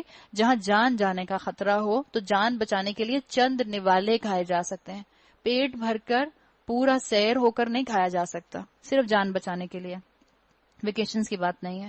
اور یہ جو تمہاری زبانیں جھوٹے احکام لگایا کرتی ہیں کہ یہ چیز حلال ہے اور وہ حرام، تو اس طرح کے حکم لگا کر اللہ پر جھوٹ نہ باندھو۔ جو لوگ اللہ پر جھوٹے افطرا باندھتے ہیں وہ ہرگز فلاح نہیں پایا کرتے۔ دنیا کا عیش چند روزہ ہے، آخر کار ان کے لیے دردناک سزا ہے۔ وہ چیزیں ہم نے خاص طور پر یہودیوں کے لیے حرام کی تھیں جس کا ذکر ہم اس سے پہلے ان سے کر چکے ہیں، اور یہ ان پر ہمارا ظلم نہ تھا بلکہ ان کا اپنا ہی ظلم تھا جو وہ اپنے اوپر کر رہے تھے۔ البتہ جن لوگوں نے جہالت کی بنا پر برا عمل کیا اور پھر توبہ کر کے اپنے عمل کی اصلاح کر لی تو یقیناً توبہ اور اصلاح کے بعد پھر وہی بات، جو ہو چکا سو ہو چکا۔ اگر تم نے اب یو ٹرن لے لیا تو تمہارا رب تمہارے لیے غفور اور رحیم ہے۔ یہاں پر بِجَہَالَةٍ آیا ہے، ان ربک للذین عملوا السوء بِجَہَالَةٍ، جنہوں نے غلطی سے ایک غلط کام، ایک گناہ کر لیا۔ جاہل عربی میں کہتے ہیں ایموشنل کو، یعنی انسان نے ایک لائف سٹائل کے طور پر گناہ کو نہیں اڈاپٹ کیا ہوا تھا، بس غلطی سے پاؤں پھسل گیا، ایک ٹیمپٹیشن آئی، جذبات کی رو میں بہہ گیا۔ تو اگر جذبات کی رو میں بہہ کر کبھی انسان گناہ کر لے تو یہاں پر آپ کی اور میرے لیے اس میں انڈیکیٹر ہے کہ فوراً اللہ سے معافی مانگ لیں۔ واقعہ یہ ہے کہ ابراہیم اپنی ذات سے ایک پوری امت تھا، یعنی اب جیسے ہم کہتے ہیں نا اردو میں اپنی ذات میں انجمن تھے پورے، اللہ کا مطیع فرمان اور یکسو، وہ کبھی مشرک نہ تھا۔ آپ نے دیکھا ہے کہ جتنے بھی آپ نے پچھلے انبیاء کی باتیں سنی، ان کے قصے سنے، ان کے ہسٹوریکل فیکٹ سنے، تو آپ نے دیکھا کہ شرک ہر زمانے میں رہا۔ علماء کہتے ہیں کہ ہر زمانے کا شرک اپنے حساب سے شکل بدل بدل کر آتا ہے۔ اب آپ کا اور میرا کام ہے کہ ہم اللہ سے وہ حکمت مانگیں کہ ہم اس شرک کو پہچان سکیں، ہم اس شرک سے پہچان کر اس سے اپنی جان چھڑا سکیں۔ آج کل کا شرک رسومات کی شکل میں ہمارے اوپر مسلط ہے، تو ہمیں اس کو پہچان کر اس سے جان چھڑانے کی ضرورت ہے۔ اللہ کی نعمتوں کا شکر ادا کرنے والا تھا، یعنی ابراہیم علیہ السلام، اللہ نے اس کو منتخب کر لیا اور سیدھا راستہ دکھایا، دنیا میں اس کو بھلائی دی اور آخرت میں وہ یقیناً صالحین میں سے ہوگا۔ پھر ہم نے تمہاری طرف یہ وحی بھیجی کہ یکسو ہو کر ابراہیم کے طریقے پر چلو، اور وہ مشرکوں میں سے نہ تھا۔ ساری امتیں جو کام کرتی تھیں، جو قربانیاں دیتی تھیں، اکیلے ابراہیم علیہ السلام نے وہ کام کیا۔ رہا سبت تو وہ ہم نے ان لوگوں پر مسلط کیا تھا جنہوں نے اس کے احکام میں اختلاف کیا، اور یقیناً تیرا رب قیامت کے روز ان سب باتوں کا فیصلہ کر دے گا جن میں وہ اختلاف کرتے رہے ہیں۔ اے نبی صلی اللہ علیہ وسلم، ادعو الی سبیل ربک بالحکمہ والموعظۃ الحسنہ وجادلہم باللتی ہی احسن۔ اتنی پیاری آیت ہے کہ اس کے اندر اتنی چیزیں ملتی ہیں، لیکن وقت کی کمی کی وجہ سے آپ سب چیزوں کو ڈسکس نہیں کر سکتے۔ صرف ایک لفظ کو میں آپ کے فوکس میں لے کر آؤں گی، جس کے بعد انشاءاللہ آپ کو اس آیت کی کچھ نہ کچھ خوبصورتی نظر آئے گی۔ اللہ تعالیٰ نے کہا اللہ کے رسول سے، ادعو الی سبیل ربک، ان کو دعوت دیجیے۔ ادعو کا مطلب ہے دعوت دینا۔ آپ کسی کو دعوت دیتے ہیں تو آپ کس چیز کی طرف دعوت دیتے ہیں؟ مثال کے طور پر آپ اپنی فرینڈ کو دعوت دے رہی ہیں، آپ رہتی ہیں خیابان اتحاد پہ، آپ اپنی فرینڈ سے کہیں گی تم خیابان اتحاد پہ آ جانا، یا آپ اس کو اپنے گھر کی دعوت دیں گی؟ کہاں کی دعوت دیں گی؟ آپ کہیں گی خیابان اتحاد کی دعوت دے رہی ہوں میں تمہیں، یہ کہیں گی، یا گھر کی دعوت دیں گی؟ خیابان اتحاد شروع ہوتی ہے مثال کے طور پر کورنگی کے سگنل سے لے کر سی ویو تک، تو یہ تو بہت لمبی سڑک ہے نا، آپ نے کسی ایک جگہ کی دعوت نہیں دی۔ اللہ کے رسول سے کہا گیا ادعو الی سبیل ربک، اور سبیل کی دعوت دی گئی۔ سبیل کیا ہوتا ہے؟ راستہ۔ گھر کی دعوت نہیں دی گئی، ہاؤس آف اسلام کی دعوت نہیں دی گئی، دارالسلام کی دعوت نہیں دی گئی، راستے کی دعوت دی گئی۔ پہلی چیز کیا؟ دعوت کیسے دی جاتی ہے اس کا خیال رکھنا ہے۔ آپ کہیں اپنی بہن سے کل کھانے پر آ جانا. ایسے دعوت دیتی ہیں, کہتی ہیں سنو کل میرے ساتھ کھانا کھا سکتی ہو, ایسے دعوت دیتی ہیں نا, محبت کے ساتھ دعوت دیتی ہیں. تو پہلا چیز, پہلے ایلیمنٹ, دعوت دینے کے انداز میں محبت ہو, سنسیریٹی ہو, اپنائیت ہو, اور آپ کو لگے کہ آپ اس کی ہمدرد ہیں, اس کو بھی محسوس ہو کہ آپ اس کی ہمدرد ہیں. اپنائیت کے ساتھ دعوت دی جائے. پھر دعوت کس کی دی جائے؟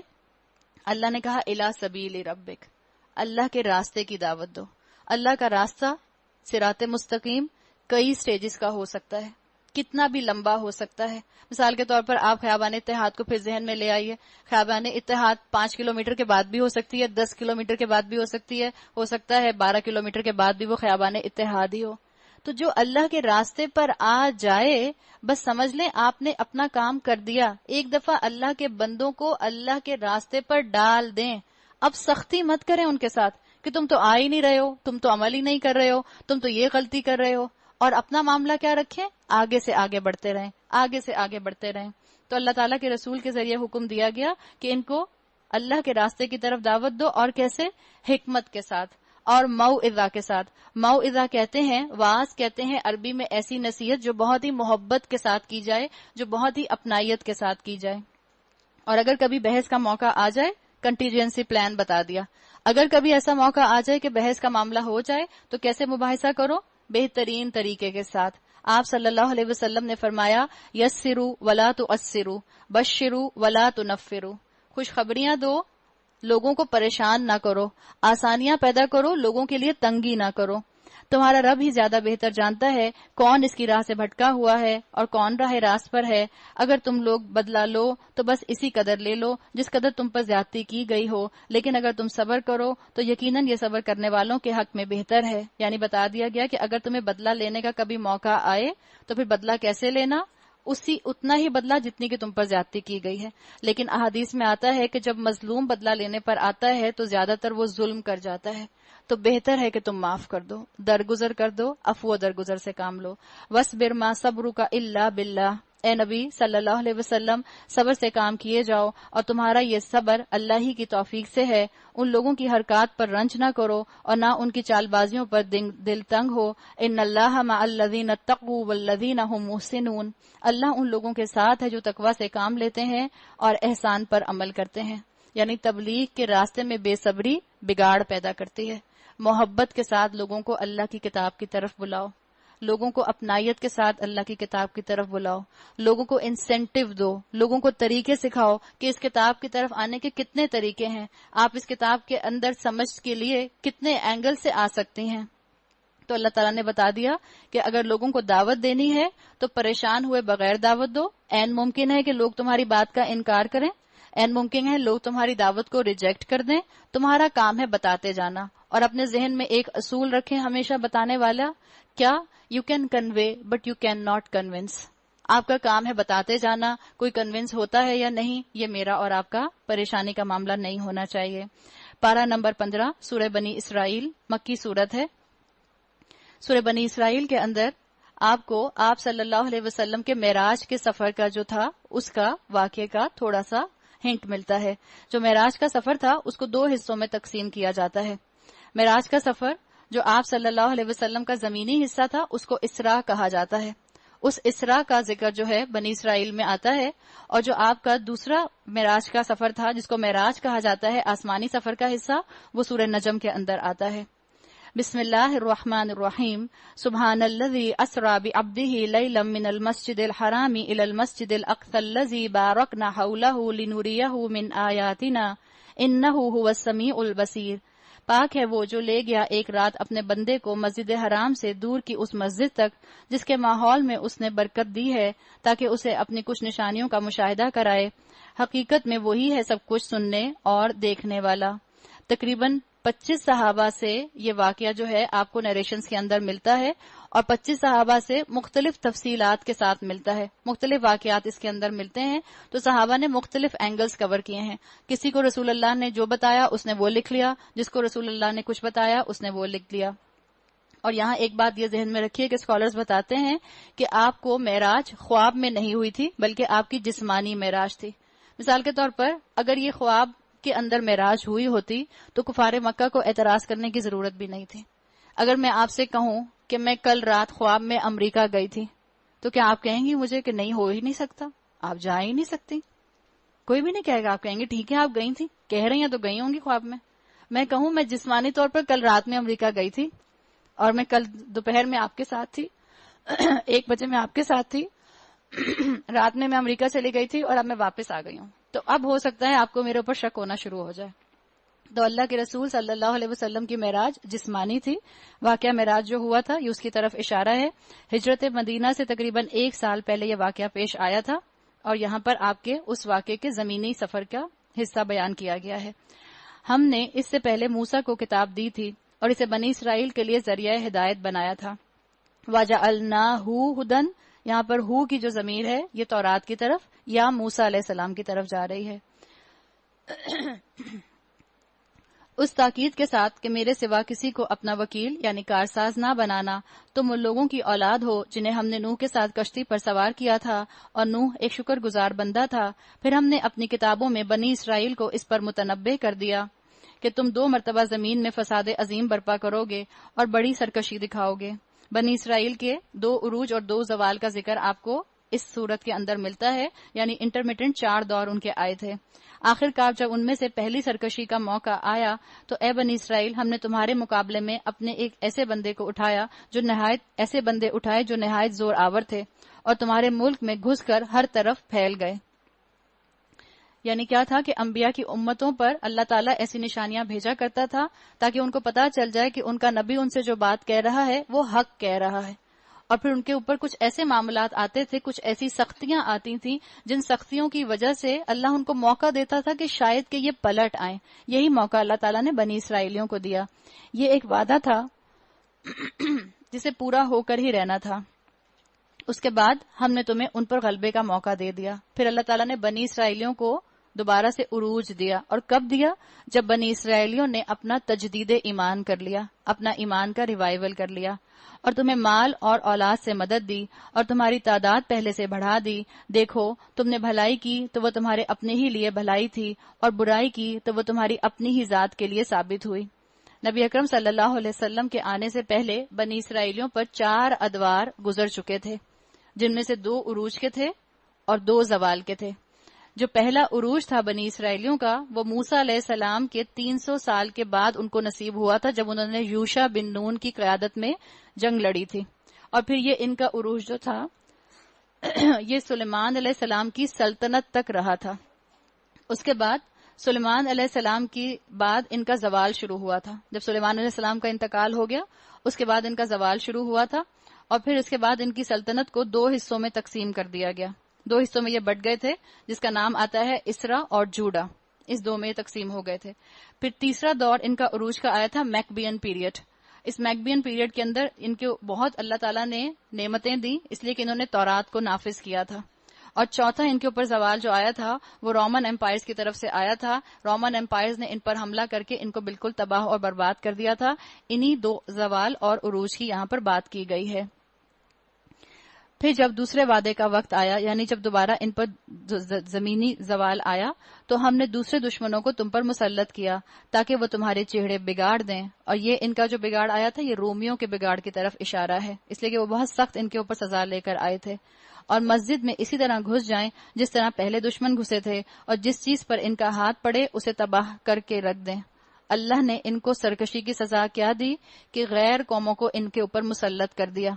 اور پھر اللہ تعالیٰ نے ان کو عروج کب دیا؟ جب انہوں نے اپنی اصلاح کر لی، جب انہوں نے اپنا ایمان دوبارہ سے ریوائیو کر لیا. ہو سکتا ہے کہ اب تمہارا رب تم پر رحم کرے، لیکن اگر تم نے پھر اپنی سابق روش کا اعادہ کیا تو ہم بھی پھر اپنی سزا کا اعادہ کریں گے. اور کافر نعمت لوگوں کے لیے ہم نے جہنم کو قید خانہ بنا کر رکھا ہوا ہے. آپ کو معلوم ہے کہ بنی اسرائیلیوں کے اوپر ابھی پچھلی ہسٹری میں ہی ہٹلر کے ہاتھوں بھی بہت زیادہ ان کے اوپر زوال آیا ہے. ان هذا القرآن يهدي للتي هي اقوم ويبشر المؤمنین. حقیقت یہ ہے کہ یہ قرآن وہ راہ دکھاتا ہے جو بالکل سیدھی ہے. جو لوگ اسے مان کر بھلے کام کرنے لگیں انہیں یہ بشارت دیتا ہے کہ ان کے لیے بڑا اجر ہے. اور جو لوگ آخرت کو نہ مانیں انہیں یہ خبر دیتا ہے کہ ان کے لیے ہم نے دردناک ان کے لیے ہم نے دردناک عذاب مہیا کر رکھا ہے، یعنی بدعمالی کی شکل میں اللہ نے بتا دیا سزا ملے گی، اور اگر تم جو کوشش کرو گے، جہاد کرو گے، سٹرگل کرو گے، کمفرٹ زون کو چھوڑو گے، اللہ کی خاطر قربانیاں دو گے، تو اللہ تعالیٰ نے تمہارا اجر تمہارے لیے سمیٹ کر رکھ لیا ہے۔ انسان شر اس طرح مانگتا ہے جس طرح خیر مانگنی چاہیے۔ انسان بڑا ہی جلد باز واقع ہوا ہے، جیسے مشرکین مکہ جلد بازی میں اللہ کے رسول سے عذاب مانگا کرتے تھے، اسی کانٹیکس کے اندر یہ بات آئی کہ انسان جو ہے وہ جلدی خیر مانگتا ہے۔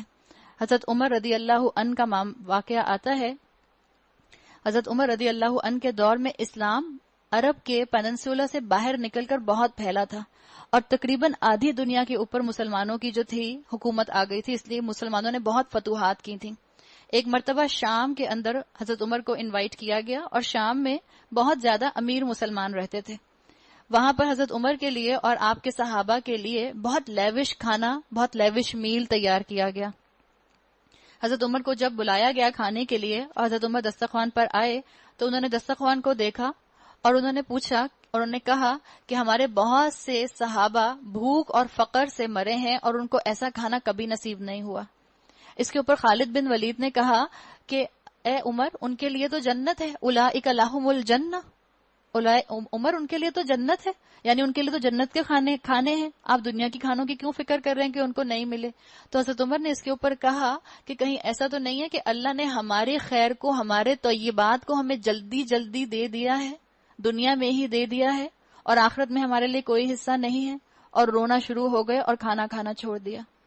یہ معاملہ تھا صحابہ کا، اور ہمارا کیا معاملہ ہے؟ ہم کہتے ہیں اور دنیا مل جائے، اور دنیا مل جائے، اور دنیا مل جائے، حل من مزید، حل من مزید، ہمارا یہ حال ہے۔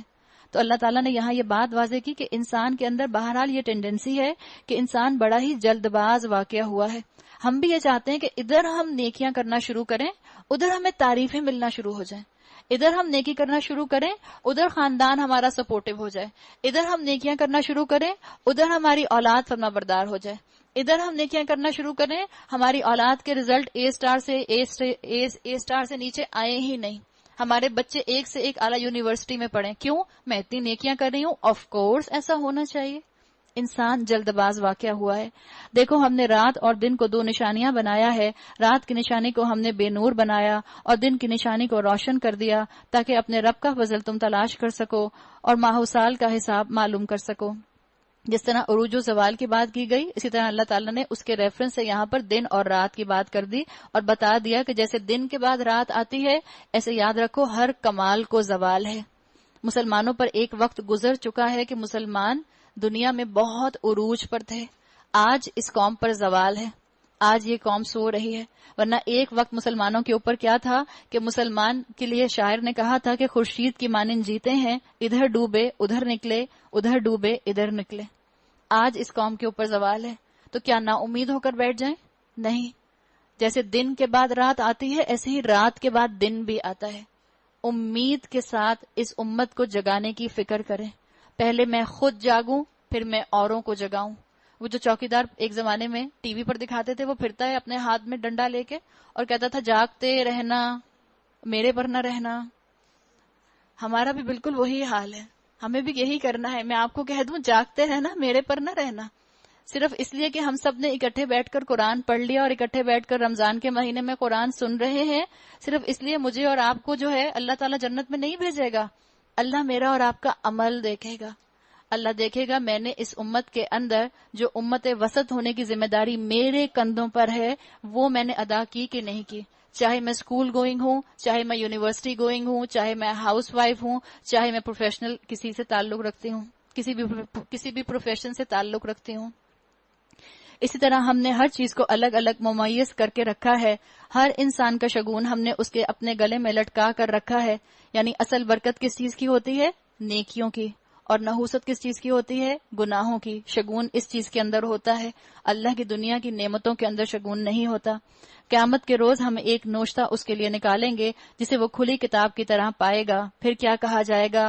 اقرا کتابک، پڑھ اپنا نامہ اعمال، کفا بنفسک الیوم علیک حسیبا، آج اپنا حساب لگانے کے لیے تو اکیلا کافی ہے۔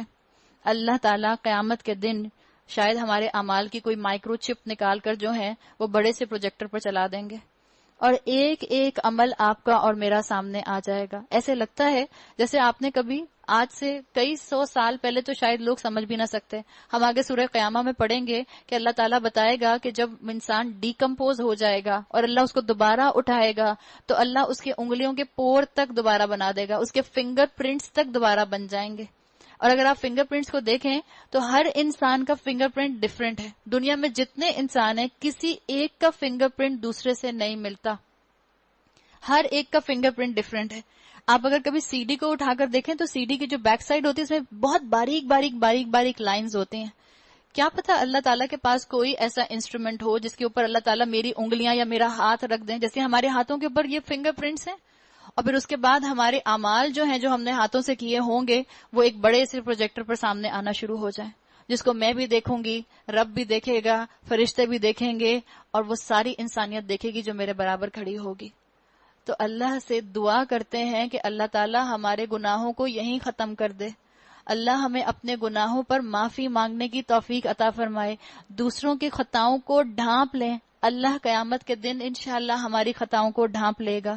تو اللہ نے کہہ دیا کہ پڑھ اپنا نامہ اعمال. اس دن تو اللہ تعالیٰ اس طرح کہہ دیں گے, اپنا حساب لینے کے لیے تم خود ہی کافی ہو, تمہیں معلوم ہے تم نے کیا کہا ہے, تمہیں معلوم ہے تم نے کیا کیا, کس کو کہا, کب کہا, کیسے کہا, کس نیت سے کہا, کس کو دیکھا, کب دیکھا, کیسے دیکھا, کس نیت سے دیکھا. اللہ نے سب ریکارڈ کر لیا.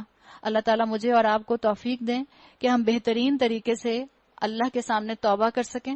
رمضان کا مہینہ ہے, خوب توبہ استغفار کیجئے, اپنے رب سے دعا کریں کہ اللہ قیامت کے دن مجھے رسوا نہ کرنا, اور دل سے دعا کریں کہ اللہ قیامت کے دن مجھے اپنی رحمت